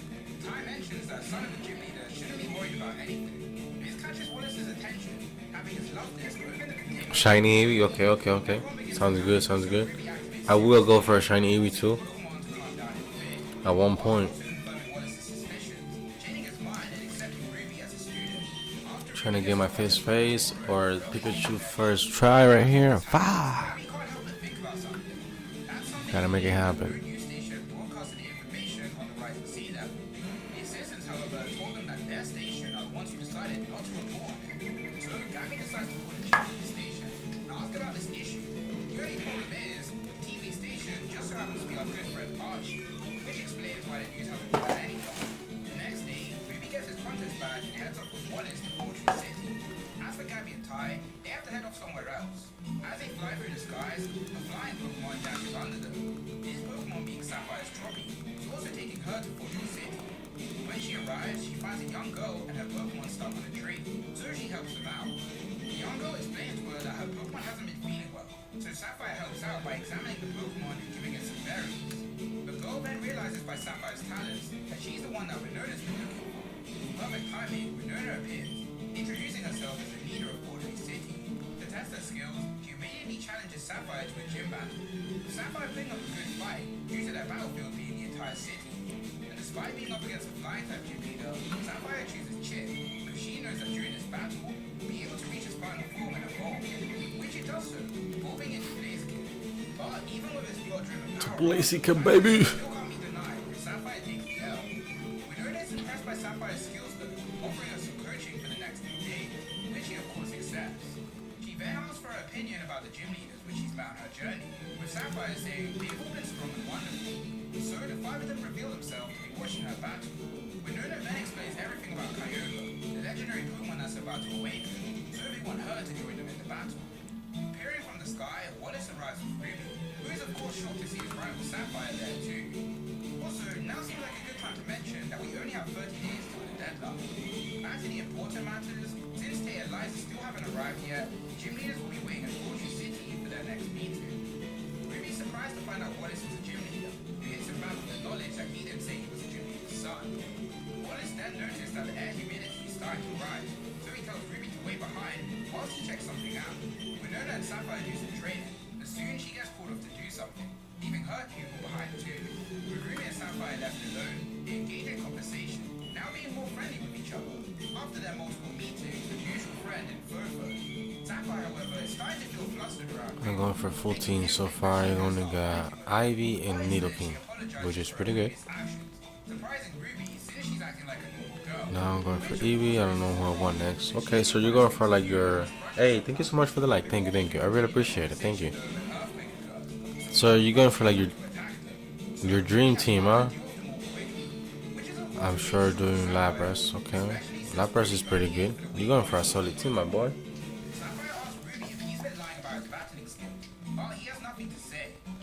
though she can't say she's not annoyed, she's at least glad, because this means that Ruby can help them in saving her way. But Ruby refuses, because he's only here to win contests. Sapphire then understandably lashes out at him for his selfishness. But Ruby can't say that he cares about a region he just moved to. In fact, he wants to head back to Johto as soon as the contest is done. Sapphire can't believe Ruby's words, throwing off the clothes that he made for her, changing back into a Leaf clothing, revealing that despite his mean attitude, he always thought that deep down Ruby was nice, especially after the letter he left her. Well, after seeing what kind of person he truly is, she never wants to see his face again. And yeah, even Ruby knows he's messed up here. Back with the gym leaders, Winona's under She fire liked him? from Roxanne, Dang. who said they shouldn't have She had a trusted crush on her him. despite her skills, which if you Can you imagine? is true. Ruby and Sapphire have emerald? Ruby's just turned 11, and now the adults want them to risk their lives. Cut it, bro. like they Cut it, do cut it, in cut it. cell games. Either way, the cheerleaders say they'll sort things out with Tia. I'm going for a shiny Nidra male shiny. Let's go see what they're up That's pretty cool, bro. I hope you get it soon, man. to. Noticing an evil presence trying to break in. They head inside the mountain. My boy, thank you so much for the sub. I really appreciate it. Thank you, thank you. Thank you for adding another brick to my wall. I really appreciate it. Thank you so much. But right now, they have to focus on safeguarding the two orbs. As for the twins, they prove they're not pushovers, but they're being team magnet. Or at least that's what they think. But in truth, they've already been caught in Blaze's illusion. Nice. Way to the peak, straight up punches the grandparents into submission, stealing not only the red orb, but also the blue orb. Over in Leafgreen City, Archie's finished the stage over the Home and television. despite his seemingly innocent nature. Thank you so much for the like as well. Thank you, thank you. Thank you so much. Got 15 bolts, baby. 15 bolts and Caterpie is on top. Hey, yo! My boy! Just in time to spot this. My boy! Thank you so much for that sub. I really appreciate it, man. Thank you for the support. We're looking strong, baby. We're looking strong. Thank you so much. I really appreciate it. Thank you for adding another brick to my wall. Thank you. We have Archie and Green. If it's happened in Emerald, these guys being this smart and deadly, I'm not gonna lie. Thank you, brother. You got this too, bro. You got this too. It's just a matter of time, man. It's just a matter of time. Wait for your turn, man. I'm waiting on my turn. Just wait on yours too. Everybody get a turn, man. So let's get this. Let's get this bread, baby. Let's get this. I got Gengar here, baby. And surprisingly, manages to come out on top, earning herself a gym bag, and officially joining the gym leaders' resistance, much to the dismay of Brody and Roxanne. As for Ruby, he's angered that he had to force his hand and show his strength. And speaking of true strength, Let's go, baby. Creating the best community possible. We're getting there. We're getting there. even though he's meant to be focusing on contests, with even his own body getting muscle memory from Pokemon battles. Wallace then arrives back in Fortree City, goes to speak with Winona, and Ruby secretly follows suit. Wallace explains to Winona that the gym leaders not agreeing with each other is concerning, offending Winona as she's the one who's acting as their leader. But Wallace tries to make himself clear that with the strong personalities all together, it will be hard to make the gym leaders work as a team. So maybe she should delegate the responsibility to others, rather than trying to go it alone. But Winona lashes back at him. She was the one who was tripping back. Yo, which gym leader is this one, bro? I can't, because the only gym leader that I didn't see was the twins. And if this is the flying girl, right? The flying gym leader, then May fought her twice, and I don't think that's possible. Because she already, or my bad, Sapphire, she fought the Altaria. You know what I'm saying? So, who is this? By association, so she will do her job by herself, meaning the two of them don't have that kind of relationship anymore. Ruby watches this all go down from the window, feeling the tension despite being unable to hear what they're saying, making him realize what Sapphire was talking about when Helen was in danger.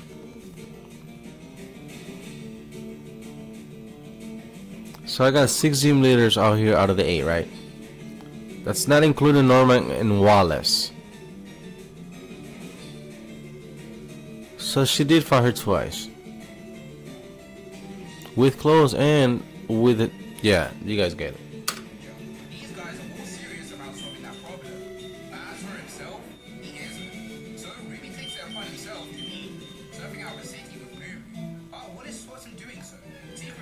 after his student, knowing that he's probably going to slay Paul for his next contest.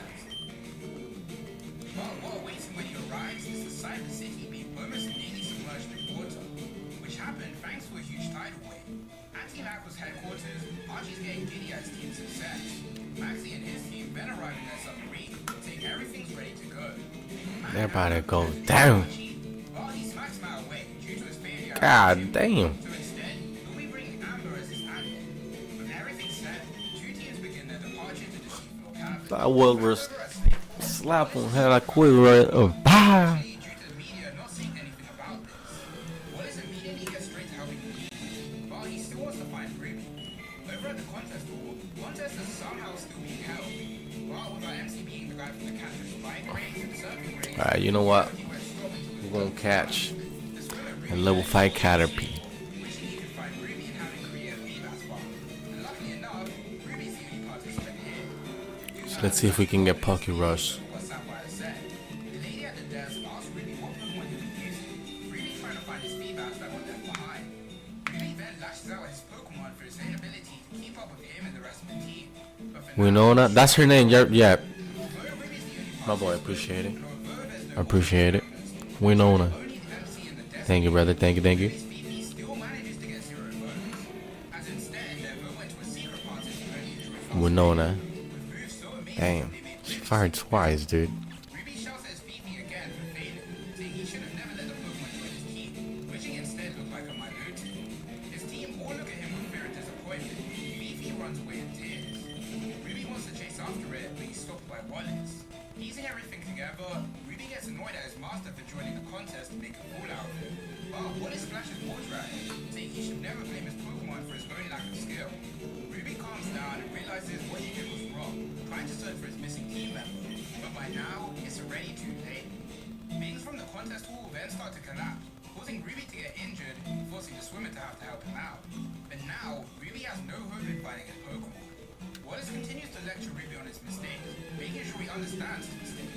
For example, in Fallable Town, he didn't use feedback, even though it was meant to be his beautiful Pokemon, yelling at him to trust Thank you, him, brother. Thank you. pay Thank you. attention to what they're trying to communicate. Dude, Rather than only thinking about himself, this is the first Pikachu I've seen in like steps in, 60s encounters. but for now, You gotta stop playing, Pikachu. the MC from the contest and gives Stop playing, cut. meant for Ruby. Since Wallace wasn't actually an official contestant, but since Ruby's Pokemon isn't here to retrieve it, he'll be holding on to it for now, picking up Ruby and telling the swimmer to follow it. Wallace hopes that after this, Ruby will have a critical turning point in his actions. Ruby apologizes to his Pokemon in his sleep. Wallace Damn, Ruby is a completely different character than one we know of. laying up to find their respective legendaries. And unfortunately for us, they succeed in fighting both Kyogre and Growler. Gabby and Ty are also enslaved, hoping that they can find Ruby. Unfortunately, they're a bit too late. Although they can still speak with Captain Sir, who's helping people to safety.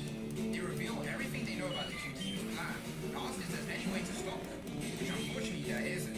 As with the submarine gone, there's no other way to reach the sea floor cavern. Back underwater, Team Aqua awakes Kyogre, thinking their victory is assured as Groudon hasn't awoken yet, giving them the advantage. In 4G City, the gym leaders learn that Slate Paw, Jewfoot, and Little Root have all been hit by the tidal waves and are in great danger. The chairman of the association contacts the gym leader, explaining that Kyogre has awoken. In other words, the end of the Hoenn region has begun, with things such as the abandoned ship being blasted, plus an island getting washed away. As for Team Magma, they finally awakened Groudon, who takes underground searching for Damn, this man got cooked. That were cooking, dude. Holy shooter.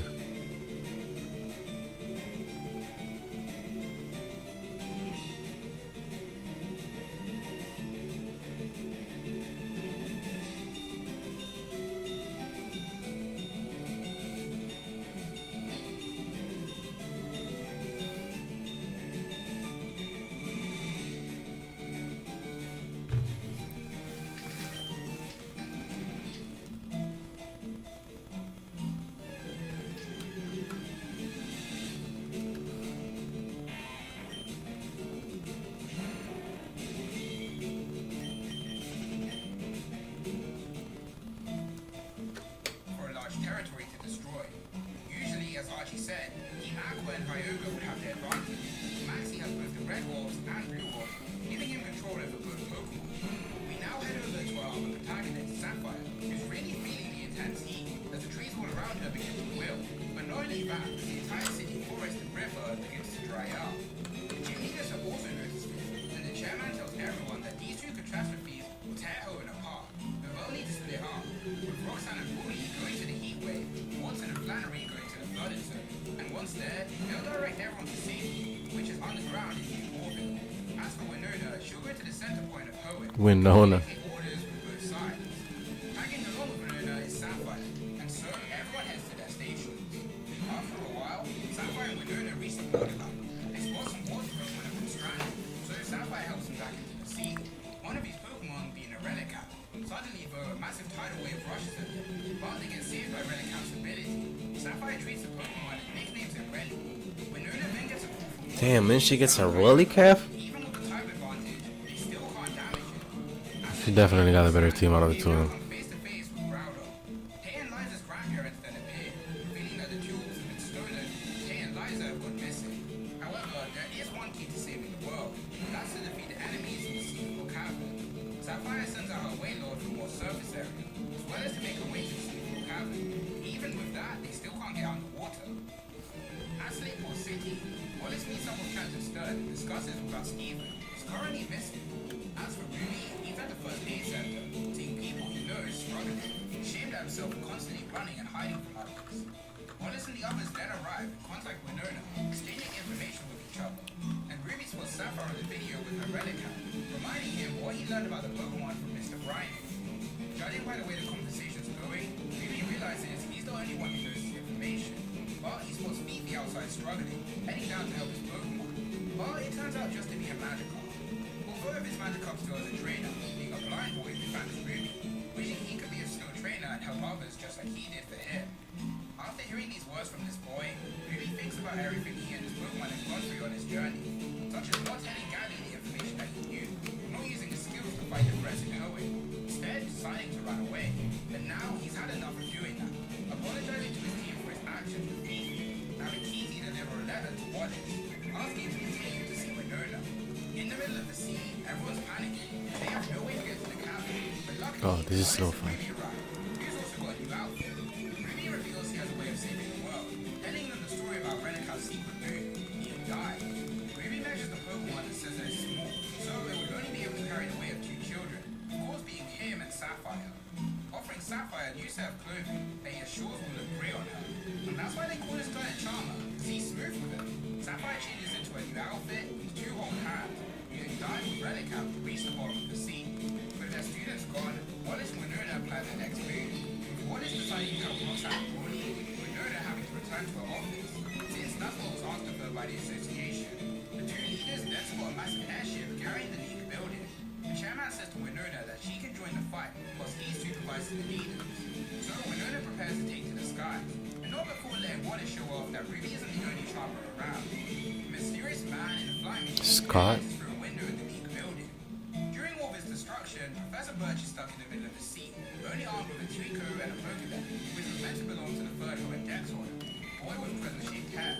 Now there's nothing he can do. Tidal wave then rushes by, separating the professor from his bag and Trico. Over at Pacific Town, an old man tries to find Mirage Island, but to no success. The boy then tells the man that they need to evacuate now, but before they can, the old man gets thrown outside due to the heavy waves, but he's saved by a Kekuyu. The old man thanks the Pokemon and its trainer, being our good friend Wally, who's armed with new clothes and new team members. The group make their way to the lifeboats on Route 132, but as they do, old man watches over them. Wally then spots Professor Birch's back, using his cactus needles to rescue the Pokemon in it. After rescuing the Trico, they begin to heal it with aromatherapy. Let it sleep with grass whisper. The voice then compliments Wally's skills, but asks why he used such a risky move like needle art.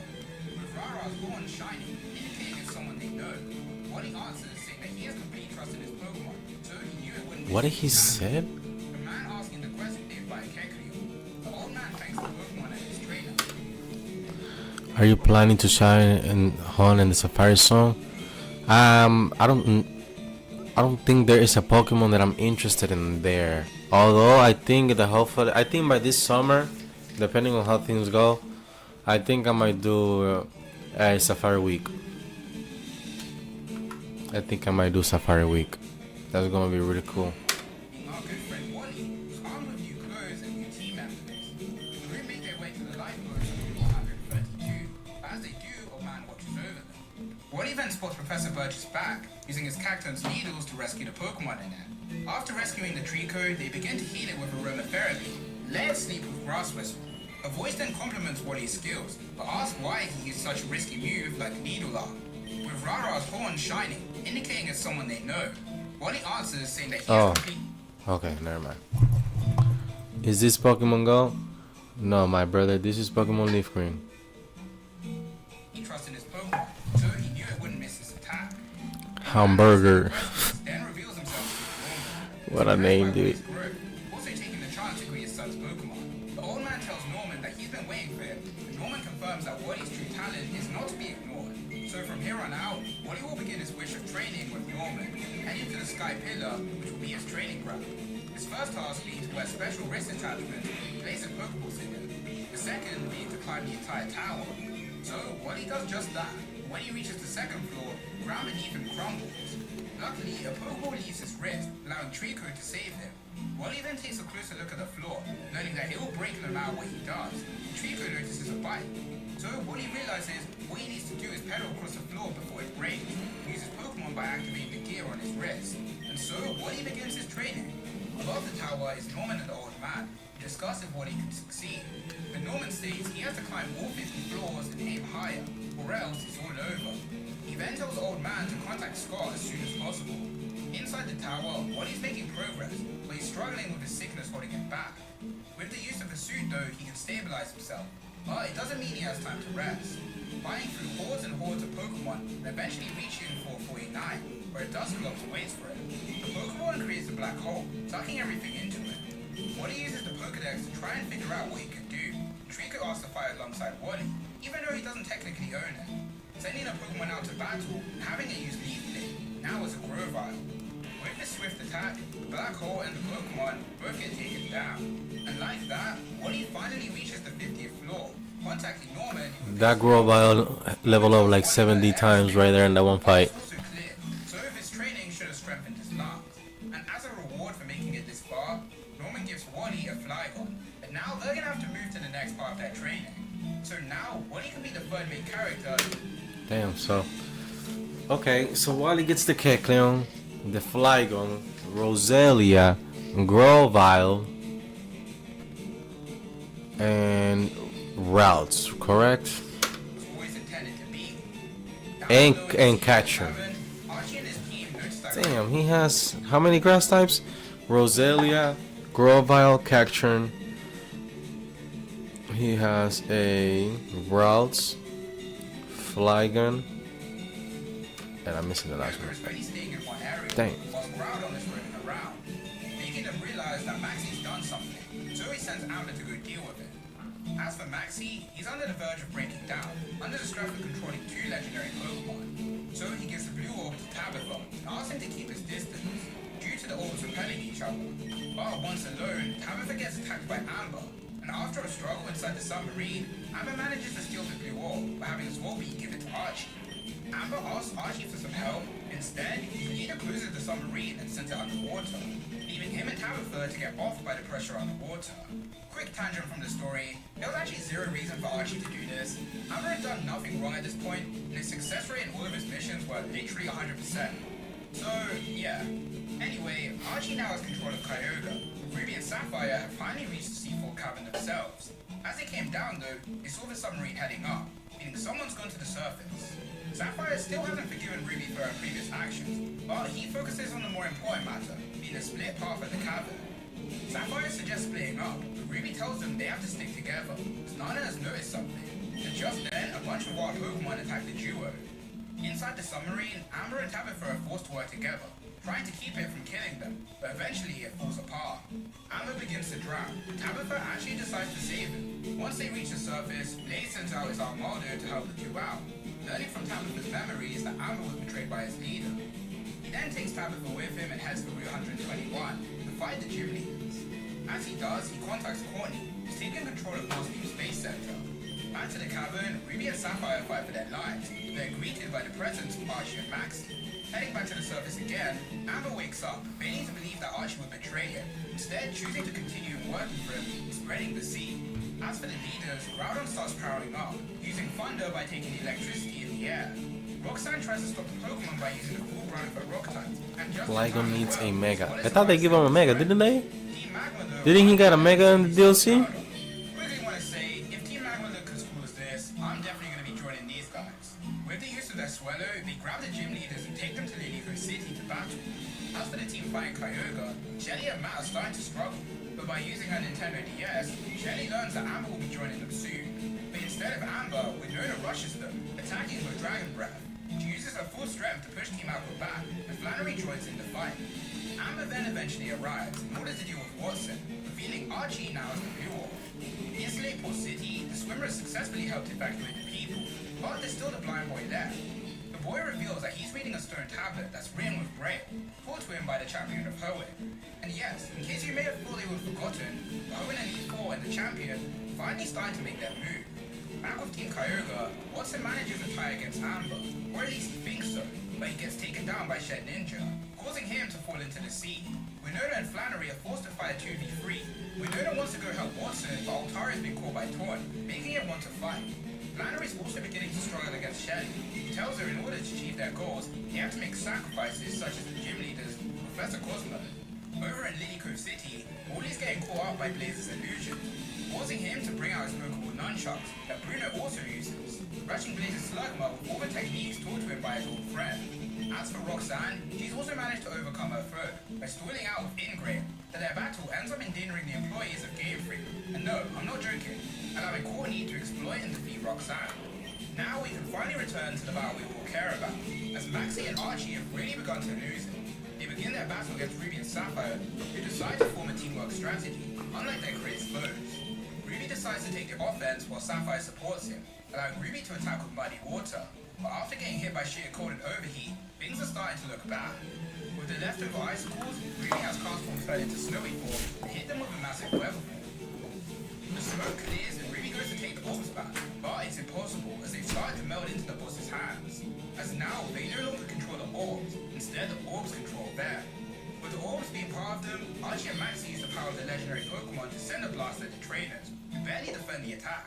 They then begin attacking directly themselves. Ruby helps Sapphire dodge the attacks, reminding her of something similar that happened in her past. Eventually, Archie and Maxie grab the two trainers and begin flying out of the cavern, absorbing the energy of all the grunts around them, and ultimately destroying the seafloor cavern. And with no one around to be able to stop this hell, Groudon and Kyogre begin to head towards each other, finally beginning their fight. In Slateport City, Captain Stern, Doc, and the fan club president all board the association building in order to share information. But Gabby and Ty decide to stay behind, as they've been graced by the presence of Absol. Ty thinks the Pokemon is the one drawing all the disasters upon Hoenn, since it's always there when disasters strike. But Gabby realizes what's actually happening is Absol's here to warn the people of these disasters, with the Pokemon smiling at her correct intuition. So with Absol with them, they head to where the final battle should supposedly take place. Back with Ruby and Sapphire, the two trainers begin to get separated. Archie and Maxie head for their respective legendary. They eventually reach the surface, see Gabby, Ty, and Absol who are chasing after them, realizing that the final battle is at Zootropolis City. Aboard the Leaf building, the grandparents reveal that Kyogre and Groudon have awakened, but they still have a second awakening yet to come. The first awakening is all about the body, the second awakening is all about the mind, which is done at the Cave of Origin. What will happen when the two awaken their minds? We'll just have to wait and see, as the two legendaries break into the city and begin battling. Back in Lilico City, Wally lands his last attack on Blaze, defeating him. He then learns that Blaze is the one who attacked Tay and Liza, but his foe refuses to spill where they are, praising Wally's fighting style and taking his lead. Wally then faints from his exhaustion from the battle, so we'll move on to our next battle, but Courtney is also taking her lead. As for the Team Aqua fight, Flannery has her Vulpix use Brush to stop Ludicolo's nature power, but with the price of it fainting. With her foe down, Shelly decides to take her leave too. Winona and Flannery regret letting Kyogre get away, but not only that, but also the loss of Watson, who sprouts out from the sea out of nowhere. Fortunately for the gym leaders, Sapphire sent her Wailord to help out, which is what saved Watson. An electronic box then rolls by them, showcasing the hideout for Team Aqua, surprisingly left by Amber, who's probably decided to choose the right path in life. At a Lidico department store, Wallace has successfully disarmed half of his Pokemon. I hope that Tells wasn't him to give up. shiny. But instead of giving They up, don't? Wallace That's decides crazy, to man. in a crazed fit. Wallace wonders what's That's wrong sad. with him, but voice tells him that he touched the orb in the C4 cavern. A Metagross then appears, saving Wallace, which of course belongs to the champion, Steven Stone. That is pretty Wallace asks his sad. friend for his lady, Yo, asking him Pikachu if coming back on top again. Let's get it. Boy continues telling the swimmer about Steven, specifically about how the before ranked as the top participants from past tournaments. Steven gave the boy the stone blade, had him promise to hold Bro, they gave Mega Starmie. Starmie was great. And Starmie didn't need no Mega. Starmie didn't need no nothing. And if you're wondering where these guys have been this whole time, even in Pause it.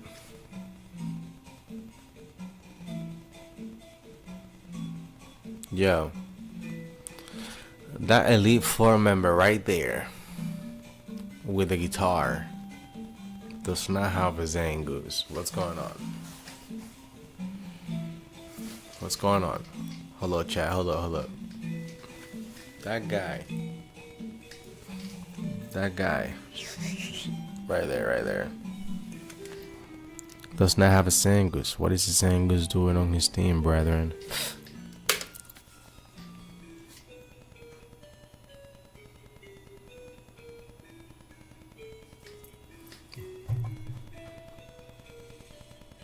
Wallace is the rightful champion of the region, but he turned down the offer in order to follow the footsteps of his master, the former water gym leader, Juan. So, as the second highest ranking trainer, Steven was made the champion. But before the Wallace fans get too excited, the two trainers are equal in strength. And as his best friend, Steven also knows that Wallace became a gym leader to get closer with Winona, which Wallace can't deny. But more importantly, Wallace wants to know why he's returning the champion role to him after all this time. But before he can give a reply, Steven gets attacked by Tabitha. As they fight, Steven explains to Wallace that his father made a plan after finding out about the two evil teams. Hey, thank you so much for the like. Thank you so much. Drake all call in to let Steven know they're ready. We hear Steven's thoughts, answering Wallace's question by saying he doesn't know if he'll be making it out of this battle. Back over at Slateport City, the swimmer is struggling to protect the board with all the rubble around. That's where Phoebe comes in, acting as their protector. Steven tells the boy to read what's on the stone, and tells Wallace to head over to Suitopolis City, letting him know he'll catch up. With the boys reading, they can now awaken the three legendary Pokemon, Regirock, Registeel, and Regice. And so, the boy reads everything out, while on the stone tablet there's a missing section, which Steven was hoping he'd be able to figure out. At Team Apple's hideout, Flannery and Winona find a captured Professor Cosmo, who they save, bringing him to the league building. Winona then heads to Suitopolis City, as out of all the gym leaders, only her and Wallace are still able to fight. Heading back to the main characters, everyone's now landed at the fight. Ruby and Sapphire try to battle, but they both get knocked away with ease. Gabby and Ty also arrive on the scene, saving Ruby and Sapphire from danger with Miracle. Wallace and Winona then appear by their student's side. Ruby and Sapphire apologize for their failure, but the teachers reassure them that they're both trainers with bright futures, so they can't give up just yet. The two trainers agree, before everything goes wrong, they each have someone to seek. For Ruby, it was the daughter of his Right, that's his ace. His ace is an Absol. In the game, though.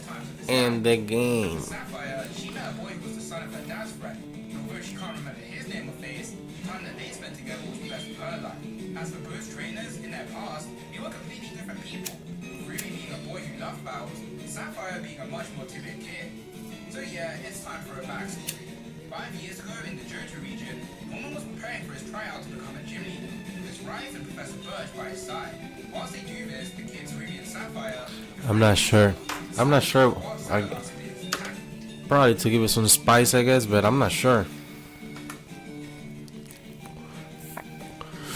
But Zangoose would actually be a good option on his team. You know, I can't even hate. Determined by his will to defend the girl, in doing so, he ends up getting directly attacked by a Pokemon, frightening the girl, but Ruby still doesn't give up, defeating the Pokemon and forcing it to flee. He tells the girl that she's safe now, but caught up in the fear, Sapphire can only tell Ruby that he's scary. So Ruby felt lost in the fact that the girl he liked became scared of him, and Sapphire... So, Professor Birch, his daughter is Sapphire, and Ruby's dad, it's Norman from the 5th gym. So this is like the parallels between them. After that, my father got really busy with his research. I learned a lot about Pokemon by helping with him. So she decided to follow the path of research with her dad. That's what basically describing here. After that, my father wasn't home much. He failed his tryouts, so after that he spent all his time training. So the dad became only devoted to become a gym leader and forgot about his family. I felt regret in the fact that she At least they're alive. helped her. After this incident, Norman spent most of his time training as he had failed his tryout. Professor Burge got worried with his research.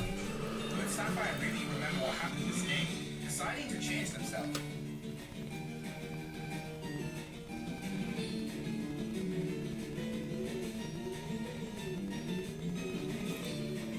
With Ruby choosing to pursue beauty over power, declaring never to fight again in front of anyone, Sapphire choosing power over beauty, to have the strength to protect herself and others, and they both wish they could show their friend how much they've changed now. Back to the present day. So they know each other from the longest of times. Instead, they'll help them achieve their dream. The two duos then meet up in the middle of the battle, knowing the only way they can end this battle is to remove the orbs from Archie and Maxie. Suddenly, the shot that Sapphire had begins to heat up, turning out to be a piece of the meteor from Mount Chimney. What this explains they can use this to cancel out the effect of the orb. Evident, by the way, was able to stop Mount Chimney, so now all they have to do is do the same. Thank you so much for the like. Thank you. I'm very grateful. Thank you. Thank you. It launched the shot at the two evil leaders, freeing them from the orb, but creating a massive flash. Steven can feel the effects of what happened all the way from his location, but he can tell that the fight isn't over yet. Since time's running out, Steven tells the others that he'll head to the final battle, whilst they try to open the doors to the Reggies. As he tries to approach the city, rubble is spreading around everywhere, along with the intensity of the battle. He then spots someone getting blown away, grabbing them just in time. This person, being Sapphire, recognizes the man as Steven, finally getting the chance to give him the letter. Inside the letter is Braille, reading the key to unsealing the Reggies, the key being to have a specific order of Pokemon. That's what's inside that letter? No way, dude. Yo! This is why we all gotta watch the manga, guys. There is so much shit that doesn't make sense there. It makes sense now. So Mr. Devon, the letter that Mr. Devon gives you in the game, it's a code for Braille. So he sends you an alphabetic order of how to read Braille. That's why he sends to Steven Stone, so they can figure out how to unlock the Reggies.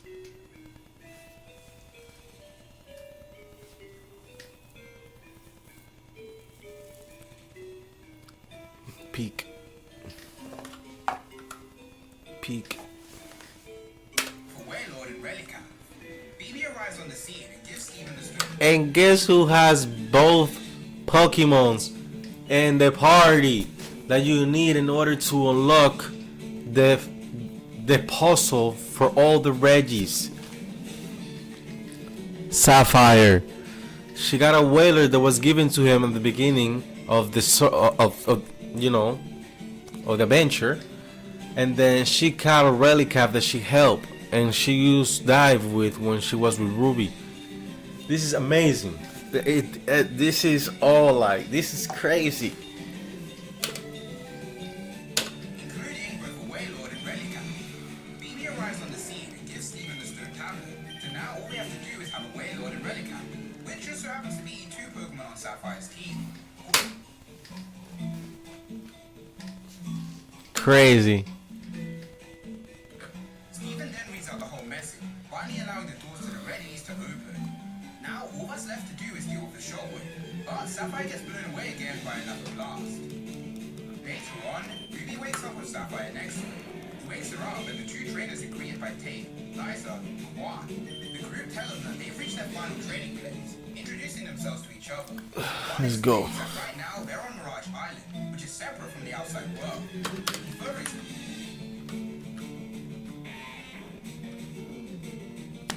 What do you mean they're on Mirage Island?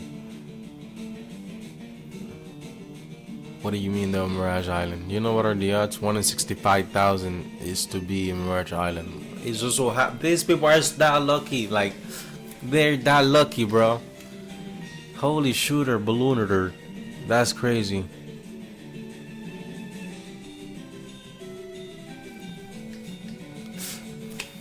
Hey, yo, that's crazy. So she just happened to have both Pokemons in her party after figuring out that that letter was needed to learn how to read Braille. And on top of that, they got blown away by whatever, impact something, and they land on Mirage Island. That's where Juan is being this whole time, in Mirage Island. Groudon is still fighting. However, Hoen's destruction is currently being halted by the use of a new superpower. This is crazy. This is good. It's fire, bro. It is fire. And the Elite Four, who along with the Reggies are keeping destruction to a minimum. Getting straight into business, Ruby and Sapphire are going to have to train here and master their abilities. The attacks begin immediately, causing Sapphire to get a bit skeptical. But after Juan blocks Ruby's weather ball, Ruby trusts him, believing him to be his master's master, and in turn, his master too. So Ruby asks No, the game is a completely different story. 100%. a double battle against Jay and Liza, in order for them to learn how to fight weapons. Because you gotta remember that in the game, these two are the gym leaders for the psychic gym, right? If I'm not mistaken, I don't think there is another psychic type. Nah, it's always a double battle for the 7 gym. But I don't know, man. Like, I think it would have been way more cooler if the game would have gone by the manga. But the difference is that the game came first and the manga came after. So they had time to, tweak a whole bunch of stuff to change it. The game was first, so like, what the game goes by, it's what actually it is. The manga is different because the manga goes from Gen 1 all the way to Gen 10 now. Well, it's about to come out, or let's say Gen 9, my bad. So it's a continuation. It's like you don't stop whether we're in the game, and the game it's its own separate story in that region, and that's it. They don't. People from other region don't merge into the region in the game. It's just the region itself. That's the difference. So it's like at one point you're gonna see like red, blue, green, and yellow, then gold, silver, and crystal, and then ruby, sapphire, and Wally, who is I'm assuming is emerald in this. You're gonna see them all at one point merging probably into one chapter of the manga.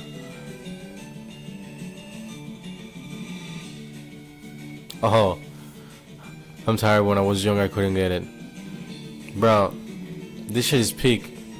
No cap. I'm glad that I decided to like, and it's better to watch it than to read it, because you can get more in depth and you can see.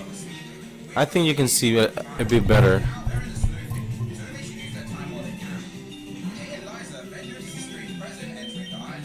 Mirage Island, dude, that's crazy. After some time training with the use of Plus Left Minded, Ruby and Sapphire have improved a lot. So they decide to take a group break.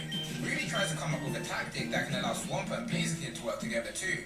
As results for their hard training, Sapphire's Laron finally evolves into an Aqua. Let's go. Blaziken learns Sky Uppercut. Sapphire tells Ruby that she doesn't want to slow him down, especially if they're going to be working together. But Ruby doesn't reply. Juan then appears, telling the trainers that the next stage of training is training of the mind, having them try to guess which hand he's holding a coin, find out who has better intuition, with Sapphire's being better.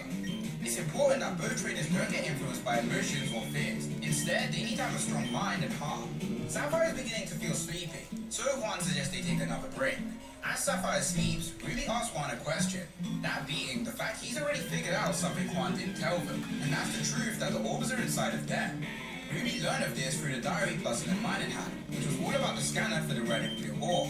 The orbs have the power to either energize or calm Kyogre and Groudon, but in order to use them to their full potential, the trainer and Pokemon must become one. That's all up to the orb.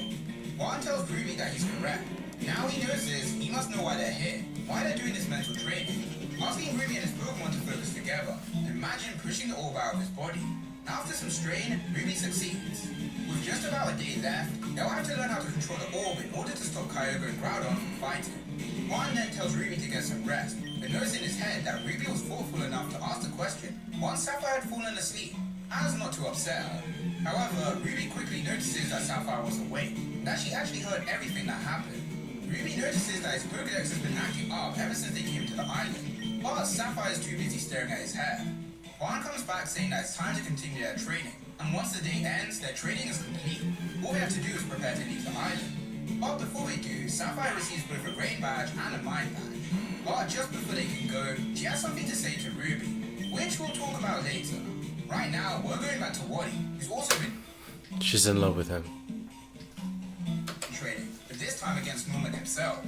No matter how hard he tries though, he still can't manage to beat the gym leader. Wally's beginning to get worried over the fact he's been Go for it, brother. Go for it. Get that knowledge. But not only that, Trico's evolved into a Grovar, Rara has evolved into a Curlier. Norman reassures him though that it's fine, since the Pokedex and Trico belong to his friend. Rara is the Pokemon he gave to Ruby himself, so the evolutions are fine. Wally though has one more worry, and that's the question, why is Norman training him? And Norman's about to tell him, but an earthquake begins. The gym leader then receives a call from Scott, the man we saw earlier, who explains everything that's happened while he's been training, finishing things off by telling Norman to hurry up. Pikachu! Norman Pikachu! tells Wally that it's time to act, having the boy stand in a circle, whilst he pulls a machine, opening the entrance to the top of Sky Pillar. Here, Wally can't use his Pokemon, as the light gives us the same effect as repels. Norman then reveals that he's been searching for this Pokemon for 5 years, sacrificing even spending time with his family to do so. But now he can finally reach him. So the way the passage works is that Wally has to crawl through the gaps, whilst Norman pulls the chains to open pathways, allowing him to move around. And after a bit of push and pull, Wally eventually reaches the top, encountering the legendary Pokemon Rayquaza, who's surrounded by ozone. Norman tells Wally that he can finally start using his Pokemon, instructing him to break a hole in the ozone. Wally then realizes that Norman had originally intended to complete this mission with his son Ruby. But even if he's just a substitute, he'll still give his all to save the Hoenn region, successfully managing to break a hole with Grovar's Bullet Seed. The tower then begins to crumble, as Rayquaza heads to street. Bruh. My boy really used Bullet C on a Rayquaza. Alright. You got it. Top of the city, solve the problem along with Norman. Back to the battlefield, we get straight to the point. Sapphire confesses her feelings to Ruby. Aight. But Didn't I call it? Didn't I call it? Didn't I say she's in love with him? I knew it, bro. I knew it. Or it's no time to process these feelings. They have to leave the island whilst they can. Juan calls Ruby, saying he'll guide them off the island. Sapphire apologizes for revealing her feelings at a time like this, but she had no choice. Ruby said he'll be going back to Johto. At first, she thought Ruby was a selfish guy with a big mouth, and deep down, he's a really nice person. She also decides to tell him about the boy from her past, making Ruby piece everything together. She continues explaining, saying she picked 80 days for the challenge, as her birthday was 80 days away. In the past, they heard about a trainer who won the Kanto League at only 11 years old, which I'm sure you can guess is rare. But her and the boy wanted to get as strong as him before they turned 11, ending off her speech by and that's why the man got is different from the game. asking to return to Little Root once things finish off. Eventually, they break out of Mirage Island and head straight to Sutopolis City. Ruby asks Sapphire to release the orb from her hand, which she does. He then apologizes to Wallace, since he's going to be using his air card, taking the orb from Sapphire and pushing her into it. He then steals the car and explains now that he knows who she is, everything she feels about him, he can't risk bringing the person he has a crush on to danger, feeling himself as the boy from her story. So instead, he'll be working along with his new partner, Corny of Team Magma. I'm sure this is a reveal none of you guys saw coming. The two trainers then head straight to the battle, but they're not the only ones, as Norman makes his way there too, with the deadline only having 3 days left. Wallace begins to panic since Ruby switched the plan. Yo, Norman catch Rayquaza? All meant to be Hoenn's home. The energy from the clash then makes the rock they're standing on start to go upwards, making Ruby begin to waver with doubt. But Corny reminds him he has to focus. I'm sure you're wondering how did these two end up working together, so let's talk about that. Back on Mirage Island, Ruby was looking through his Pokedex, noticing that his and Sapphire's data had been mixed together, so he could see all the struggles she had to go through whilst he was traveling by car. Corny then shows up, revealing she had been following him for a while now. She gives Ruby the proposition of teaming up with her instead of Sapphire, revealing she never actually cared about Maxie's plan, instead just wanting to have some fun.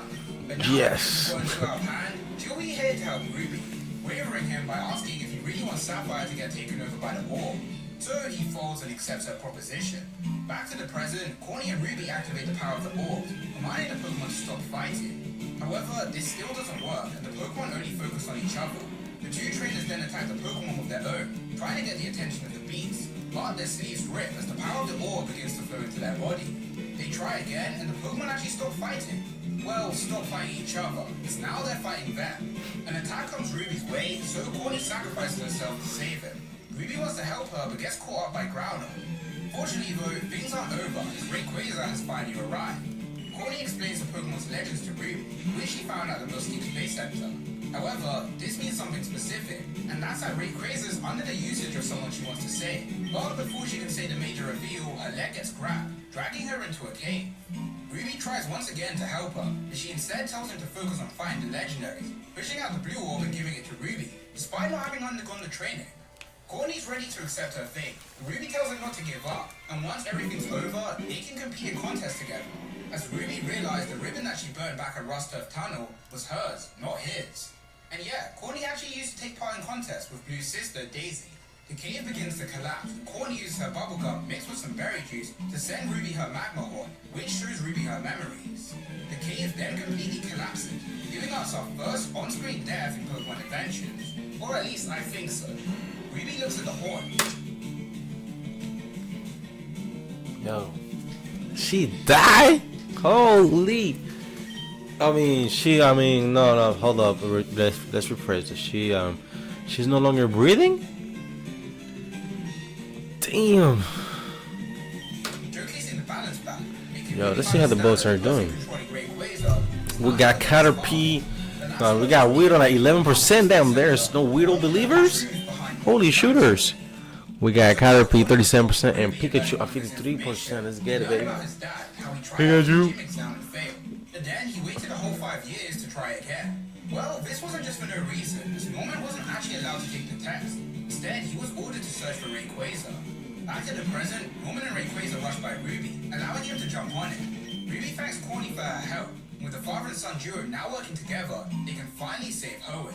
Ruby jumps from above and forces the orbs into Kyogre and Groudon, ordering them to stop their fight. And with a roar of discipline from Rayquaza, a massive flash occurs, sending both Kyogre and Groudon flying. After a while, the two Pokemon begin to return back to where they belong. Ruby asks his father if everything will turn back to normal now, apologizing for running away from home, saying now they can all go back to living like a normal family. But Norman doesn't reply. I wish they did that in the anime. That would be great. Eek. Collapsing on the spot, with both Norman and Steven succumbing from their injuries, the stress of controlling the legendary Pokemon. The chairman of the association wants to spread the good news to everyone, but Wallace informs him that Steven is gone, all because he had to control the legendary Titans by himself, with the others just giving the commands. Which is exactly why the legendary Pokemon was sealed away in the first place. As for Norman, Rayquaza smashes past both Ruby and him.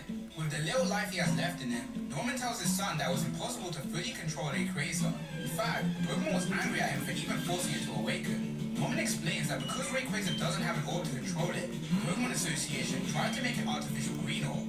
They captured Rayquaza and held tests on him, but their tests failed and Rayquaza escaped from the lab. On the same day as this, Norman failed his test. Naturally, he was forced to go after him. You might be wondering why Norman had to be punished for failing the test. Well, that's because of a simple mistake caused by our very own protagonist, Ruby. After the Salamence attacked Ruby and Sapphire, Pokemon headed for the research lab, forcing Norman to try to deal with the situation, which ultimately led to the Pokemon escaping. One of the researchers explained they were trying to research Rayquaza, and then Salamence broke into the lab and damaged everything. Norman notices that the Salamence has injuries caused by Ruby's Pokemon. Over at the Gym Leader tryout building, the chairman and Watson get informed of what happened. To protect his son, Norman chooses to take the fall for what happened, refusing to explain further. So he was tasked with finding Rayquaza. For the next 5 years, he couldn't take the Gym Leader test. Norman asked a serious question though, of why they were even studying and catching Rayquaza in the first place. But the chairman refuses to answer. Honestly, screw this guy. He's my least favorite character in the whole series. Norman apologizes to his wife for having to leave her like this, and Ruby asks his father if he'll still teach him how to battle. But unfortunately he can't, telling him to keep practicing at 100%. Eventually he'll become strong in his own right. Hey, thank you so much for the like. Ruby asks his father Thank you so why he much. Thank you. I'm grateful. sacrificed Thank you. his dreams for him. But the answer to his question is the same reason why he locked Sapphire in the car. After this, crazy, son.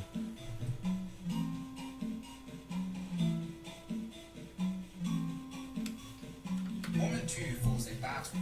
On Mirage Island, Juan and the twins notice everything went well, and the twins tell Juan that his prophecy of Ruby and Sapphire settling the dispute of Kyogre and Groudon was wrong. While Juan answers saying that what he thought was Kyogre and Groudon was instead two powerful figures. In other words, this crap ain't over. Inside the air car, Guzzle and Mine shoot out the electricity, noticing something's wrong. That's when Archie and Maxie appear. These two evil bosses were hiding inside the Cave of Origin, waiting for the right chance to strike. But not only that, Ruby realizes they're the ones who got Corny killed, but they instead call it retribution. Wallace notices that Sapphire's still in the car. Sapphire tells Wallace that something's going on where Ruby is. So they fly up to the rock, but they get repelled by the leftover energy of the battle. Luckily though, Guzzle and Mine manage to make a whole of electricity, so all we have to do is make it big enough to get through it. Sapphire really wants to help out, and Voice answers her wishes. As for Ruby, he's been restrained, allowing Archie and Maxie to get YouTube. their plan. What it do, YouTube? Agree to working together until everyone who stands in their way is dead, whether it be the gym leaders or their own useless admins. And only then will they battle it out against each other. Rayquaza was very problematic, so they're gonna make sure it's never controlled again, trying to incinerate Norman's body right in front of his own son. Back with Sapphire, her hero is surprisingly the Trick Master, who along with the generator can unleash an electric attack, strong enough to break the barrier. But what they're greeted with is instead the sight of two bodies and a constrained Ruby. With the situation being this dire, Wallace finally dons the champion's cape, challenging both leaders to a battle. Sapphire wants to help too, but Wallace tells her to help Ruby instead, so she goes over to his aid. Like the champion he is, Wallace overpowers the two bosses, so they bring out their trump card, Winona, forcing Wallace to return his Pokemon. Alduin then seals their Pokeballs shut, and the two brutally beat down Wallace, smashing him into the rocks. With everyone down and out. Yo, they beat my boy Wallace up. Yo. Thank you so much for the sub, brother. I appreciate it. Or sister. Thank you so much. Appreciate it. Yo, they beat my boy Wallace up, bro. They beat him down to the gravel, bro. Damn, my boy, damn, Winona too. She got she got her ass whooped, dog. Yo, thank you so much for the like as well, brother. Thank you. Or sister, thank you. Bad eggs, you'll get the shiny Pikachu today. Yo, with the goddamn first and your support, 100%, bro. Thank you for coming by. Thank you for joining the family. Stay strong, baby. Let's go. Yo, my boy Wallace got his ass beat, bro. Damn. My boy got this He got Damn, bro. You can't make this up, bro. The manga's too hard, bro. Out, Ruby begins to lose hope, but out of the water, Archie gets hit by a splash. It's being Fifi, who returned for the ultimate clutch victory. Well, I'd like to say that, but she gets beaten even worse than Wallace. Ruby can't believe that his Pokemon would come back for him, even after all that happened. And Archie and Maxie laugh at the Pokemon's ugliness. Ruby says he used to think the same thing, and now he understands that as cliche as it sounds, the truth is Ruby comes from within, as Fifi had helped him out tons of times on his journey. Pikachu. Even when he couldn't put up a fight. Come on, Pikachu. Let's go. Ruby places the ribbon onto his Pokemon, allowing it to finally evolve into a Milotic, Pokemon Ruby had been longing for all this time. With his new Pokemon by his side, Ruby asks Sapphire to join him, now in a true trainer double battle, which she agrees to. Quickly landing a Sky Up attack and Muddy Water combo, just like they had practiced. The bosses then call out all their Pokemon and try to escape on Wallace's air car. Sapphire then comes up with a plan, taking the electricity from the generator, having Plus and Minus shoot at them, causing them in the attack. Ruby gives Sapphire the remote control for the car, telling her to close it and protect them from the electricity so they can at least survive. Now that they can't escape, all they have to do is retrieve the two orbs. But there's no Pokemon that can fly into the electrical surge and bring the orbs back. Or is there? It's time for a DSX Machina, as Ruby poses in the same fashion as he did when he first met Sapphire, announcing his 6 Pokemon that he barely uses. This Pokemon joined his team in Johto, but he doesn't know what Pokemon it is, and neither does the Pokedex. However, it's always been with him, this Pokemon being the final member of his team. I'll give you some time to write in the comments your guess of what Pokemon could be, guys. I think it's a Skarmory. I'm gonna go with a Skarmory. This is revealing it in 3, 2, 1. That's right, everyone's favorite onion fairy, Celebi.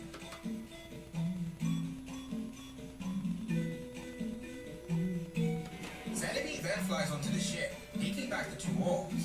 Down below, Gabby and Ty watches the massive rock finally returns back to the ground. In other words, meaning everything is over. Ruby and Sapphire then We're just giving out Celebes like that? but you can see all the trainers lost in battle. Ruby wishes they could all come back. Celebi destroys the orbs, leaving only 2 shards left behind. Returning back to Dang. the time stream. Jude, what it do, Jude? Or Henry? When the 2 trainers wake up, I'm hunting for a Pikachu. where everyone, I mean everyone, is there to greet them, including both Norman and Steven. Outside, even Courtney finds herself alive, siding with this new love. Yeah, what would you like to me about? She's alive? She alive? Come on, bro.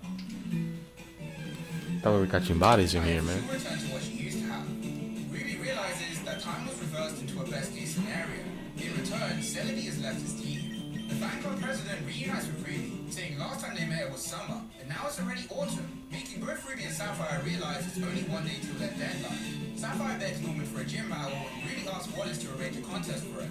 Both adults agree. So the next day, over at Route 111, Sapphire makes her way back to her secret base, having reigned victorious against Norman, only being Yo, Sapphire is definitely the best character out of them two.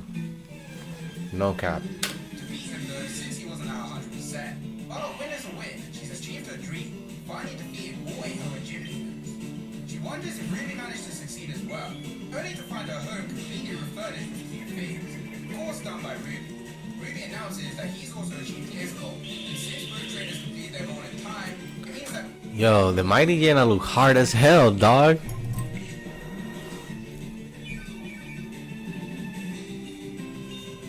only being able to beat him though since he wasn't at 100%. But a win is a win. She's achieved her dream, finally defeated all 8 her gym leaders. She wonders if Ruby managed to succeed as well, only to find her home completely refurnished with a few things. Of course done by Ruby. Ruby announces that he's also achieved. The cast front too. That looks pretty hard.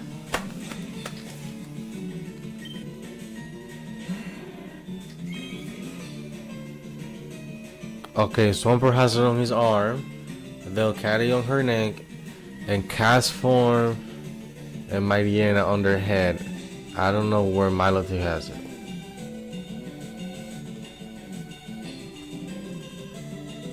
That's pretty cool. His goal. And since both trainers complete their I think that's pretty cool. it means that best can actually settled as a tie. But Sapphire can't help but find his conversation to be too casual. After all, they did confess their feelings to each other back at Mirage Island. Since Ruby may have forgotten, she decides she'll just tell him again. But she gets interrupted by Gabby on the TV. She's got an interview with Ruby's mum. Ruby's mum tells him to hurry home as it's Sapphire's birthday. Since they never got to celebrate his birthday, it can never be a joint party. And so the 2 head home. We see all the trainers and people they met on their journey. With Riley and Wanda continuing their happy relationship, Mr. Briney now working for the SS Titan, the fan club president, Doc, and Captain Stern, all recovered from their sickness, Professor Cosmo and his new assistants, and even Wally returns the Pokedex back to Professor Burke, Rara back to Ruby. Still salty that he should have been a deck soldier, but that's a topic for another video. Watson and the Trick Master are doing good. Same with Woody and Roxanne. Lava Ridge's volcano and hot springs have been revived, and even Tabitha's chilling out there. As for Courtney, she's begun farming berries. Sapphire and Ruby, now both 11, continue their trek home. Ready? What did I say? At the beginning of the video, guys. At the beginning, bro. Listen. I foreshadowed that, bro. What did I say? These people love each other. Ruby and Sapphire are gonna have Emerald. That's what it's gonna lead to, bro. That's what's gonna lead to, bro. For any challenge that may come their way. But this ending isn't going to be as smooth sailing as usual. As washed up on the shore are the 2 shards that Celebi left behind. The Shadow Man then picks them up. He states that the wars are no more. Instead, they've returned The Ruby and the Sapphire. one red and one blue. Yo, what? Yo! The Ruby and the Sapphire were going to the Seven Islands? Yo! My boy Bad X, thank you for thank you for the sub. Thank you for adding a brick to my wall. Thank you. I appreciate it. Thank you. Yo! We just found the ruby and the sapphire. That's crazy. We're going to the Sebi Islands, baby. Allowing two friends sharing power to open a window into a new glowing world. This man being leader of Team Rocket, Giovanni. Nah, hold on. Joined by his new admin, ready for any challenge that may come their way.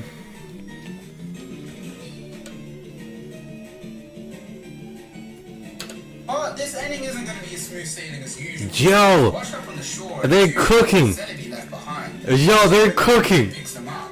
He states that the orbs are no more. Instead, they've returned to their original forms. One red and one blue. They connect to the past, allowing two friends sharing. They connect to their past. Allow friends to connect. Yo, you already know who's coming, bro. My boy Red. My boy Gold. Yo, what's going on, bro? Power to open a window into a new glowing world. This man being leader of Team Rocket, Giovanni. He claims the next world has already begun, joined by his new admins, Surge, Car, and more. What is Giovanni planning? What's up with these stones that lead to a new world? Find out next time, Pokemon Adventure Z. But in all seriousness, this is where our arc ends. So much happened on this journey, and we met so many characters with vibrant personalities. Time in the spotlight. Next time, we'll be headed off to Kanto to join everyone's favorite protagonist, Red, and his friends in the Fire Red and LeafGreen arc. So of course...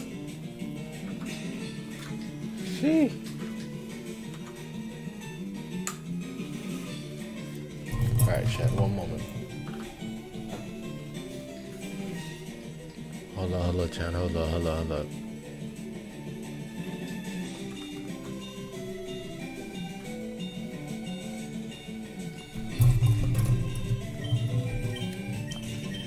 Why do you take so long? What do you mean, darling? Oh. Hey, Vanny. Welcome back. It's been a minute. What do you mean taking so long? I'm still hunting. I still gotta hunt. Yo! Fire Red and Leaf Green arc. Here we go. That's the next one, guys. That's the next one. Yo.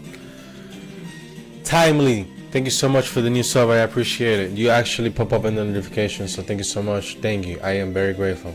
Thank you for joining the team. Thank you for joining the family. Yo, are you guys ready? And then after that, we're going to the Emerald arc? Yo. Manny, thank you so much for the like. Thank you. I appreciate it. Thank you so much. Yo, this is getting good. Yo, are we ready? Are we ready? Because we're going back to... We went to... This is how it goes, right? Damn, for those of you who just joined, but we already watched Red and Blue, right? Red, Blue, and Green. We already watched that. We watched Yellow. We watched Gold and Silver. We watched Mount Silver, Gold Training by Red. That was the fifth. That was the fourth one. We just watched Ruby and Sapphire, and now we're about to hit Fire Red and Leaf Green. This is getting crazy, bro.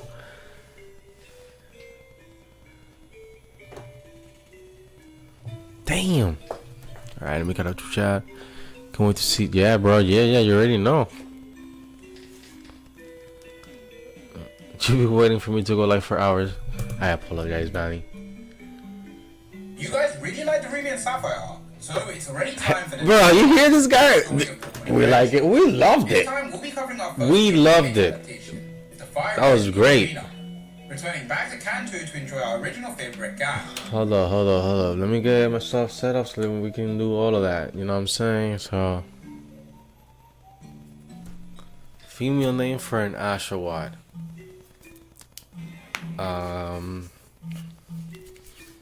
Hold on, man. Give me 1 second. Shelly. Because of the conch, you know, Shelly. I will definitely never like that. Alright, guys. So we're ready. Let's go hit Ruby, Sapphire done. Let's go to Fire Red and Leaf Green. Bro, you know, we're gonna get a shiny because we're watching Fire Red and Leaf Green, right? And we're playing Fire Red and Leaf Green. Come on, bro. For this part, we'll Come on, be man. from chapter 268 to chapter 302. So without further ado, let's get into Pokemon Adventures Fire Red and Leaf Green.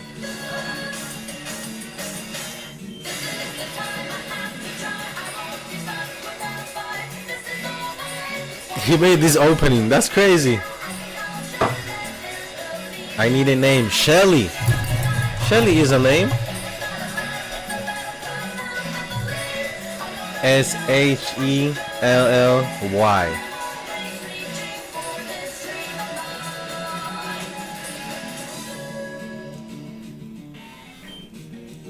Our story Welcome, begins guys. with a Welcome, flashback welcome. A few years before the Masked Man terrorized Kanto and Johto, Silver and Green are making their grand escape from captivity, moving their masks and preparing to finish their plan.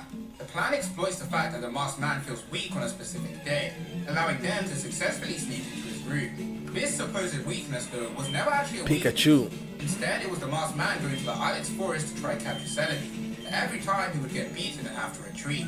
Green and Silver stole the Rainbow and Silverwing from his room, and finally made their way to their freedom. Later on, Price returns home, feeling loneliness that his quote-unquote family has lost some members. Time skip to present day, 6 months after the Ruby and Sapphire chapter. Green speaks with Silver over phone call, and we learn Green's finally found her parents, and will be reuniting with them today. She apologizes to her brother like friends, since he's yet to find any connections to his own past, but he tells her not to worry, instead focus on the new clothes he got her, which she greatly appreciates. But little did they know, that would be the start of a new battle for the original Dex holders. Silver looks at his handkerchief one last time, before taking his own leave from the Johto region. Over in Pallet Town, some kids are trying to catch a Pokemon, just like in the very first chapter, but they can't do it. A boy then tells them to use the Gengar they have to fight the Pokemon, so they can catch it. A friend of the boy then tells him to hurry up, and one of the children recognizes the boy and his friend, being the now 16-year-old Red and Blue. The two reminisce on how Pallet Town hasn't changed a bit since they've been traveling. Recently, both went to the home. There you go. You saw that Venusaur? The goat. Check up on it. Let's get it. He's come back and has invited both Red and Blue to his lab. When they arrive, Book is nowhere to be seen though. Instead, there's a device and letters addressed to Red, Blue, and Green. Inside the letter, they find boat tickets that can be used at Vermilion City. But before they can look any further, they hear a crash outside. Rushing to check on their Pokemon, who are being attacked by an unknown assailant. They command attacks from their Pokemon. The attacker manages to get away. Red then begins to gear up, knowing they need to find Oak rather than wasting time on whatever attacked them. Blue agrees, but first he explains what the device they received was, being a fame checker. Blue says that it was like a sound recorder. Oak probably left them a recording. Sure enough, he's right. Oak tells both Red and Blue, from here on out, he's going to be taking away their Pokedexes, telling the two of them to put their dexes on the desk where they'll connect to a storage system. Red listens to the recording over and over again, but it's 100% Professor Oak. Blue, however, doesn't hesitate, placing his Pokedex on the desk, wanting Red to do the same. And after a bit of thinking, he does the same. A flash occurs, and the Pokedex is completely disappeared. Blue tries to reassure Red, but he already knows what his rival's going to say, saying if Oak wants the Pokedex is, then he'll get them. They then both prepare to head for Vermilion City, but before they do, Red grabs Green's lair as well. Over at said city, we see a sailor from all the way back in the Johto region. This guy's called Eldridge, by the way. He asks Green why she's here so early, with Green explaining she's excited to meet her parents, so he lets her board the ship early.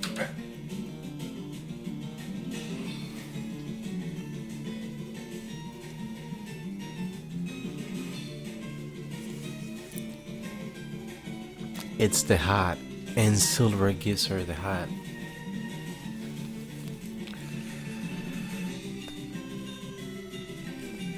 Wow, that's amazing. I love how everything gets together, dude. Recognizing her as one of the Pokedex holders chosen by Professor Oak, also the third place winner at the Pokemon League. Green sends out her Pokemon in order for them to explore, but Nitro notices that something's wrong, as Green's Pokemon all get attacked. Red and Blue then arrive at the harbor, being hurried onto the ship as it's now about to leave. Eldridge also recognizes Red and Blue as Dex holders too, and if you couldn't tell, being a Dex holder chosen by Oak is pretty much being a celebrity. The Sea Gallop ship then prepares to depart, its destination being one island, the first of many of the Kanto Sevi Islands.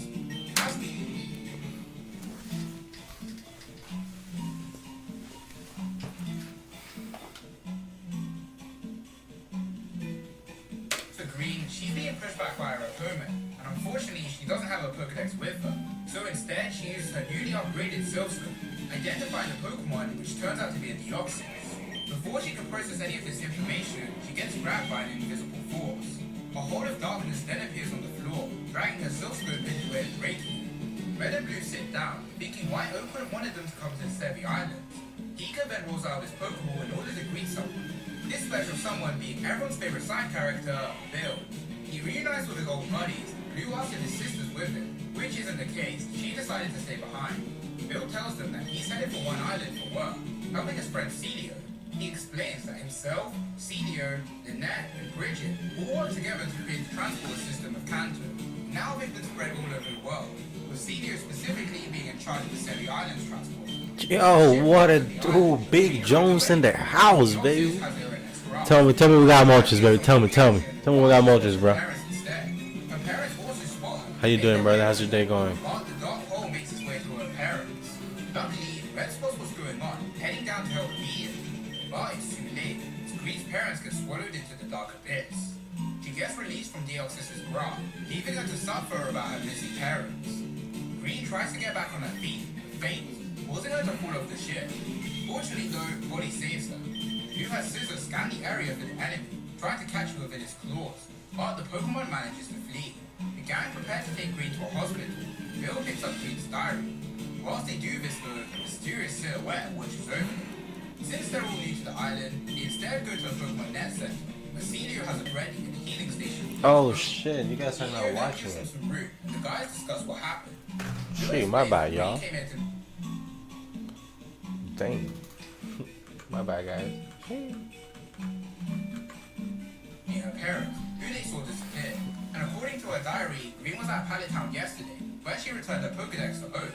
Now today, she got attacked by a mysterious Pokemon, which just so happens to be what happened with Red and Blue. Blue then showcases Green's Scope and Silph Scope, which recorded the fight, allowing them to see the mysterious Pokemon that attacked Green. Red tells the others they may not know what Pokemon this is, or why it attacked them, but him and Blue are gonna have to fight to defeat it, no matter what. I've really missed these two so much. Bill tells the two of Thank you them for the they like, my stand a boy. chance Thank you to so get much. Pokemon. But Blue says they'll just train and improve. But as Blue mentions, there hasn't been anyone stronger than them in the last 5 years. And even if they train now, how can they get any stronger than they already are? Not to mention, they're running on time. However, they have no choice, since they know how much this meeting meant to Green, so they'll have to find a way to break their limits and reach a new height. Someone then chimes in on their conversation, saying if they want to become stronger, they should follow her premonition in mastering the ultimate moves. But these guys don't find the old lady's humor to be funny, taking their lead.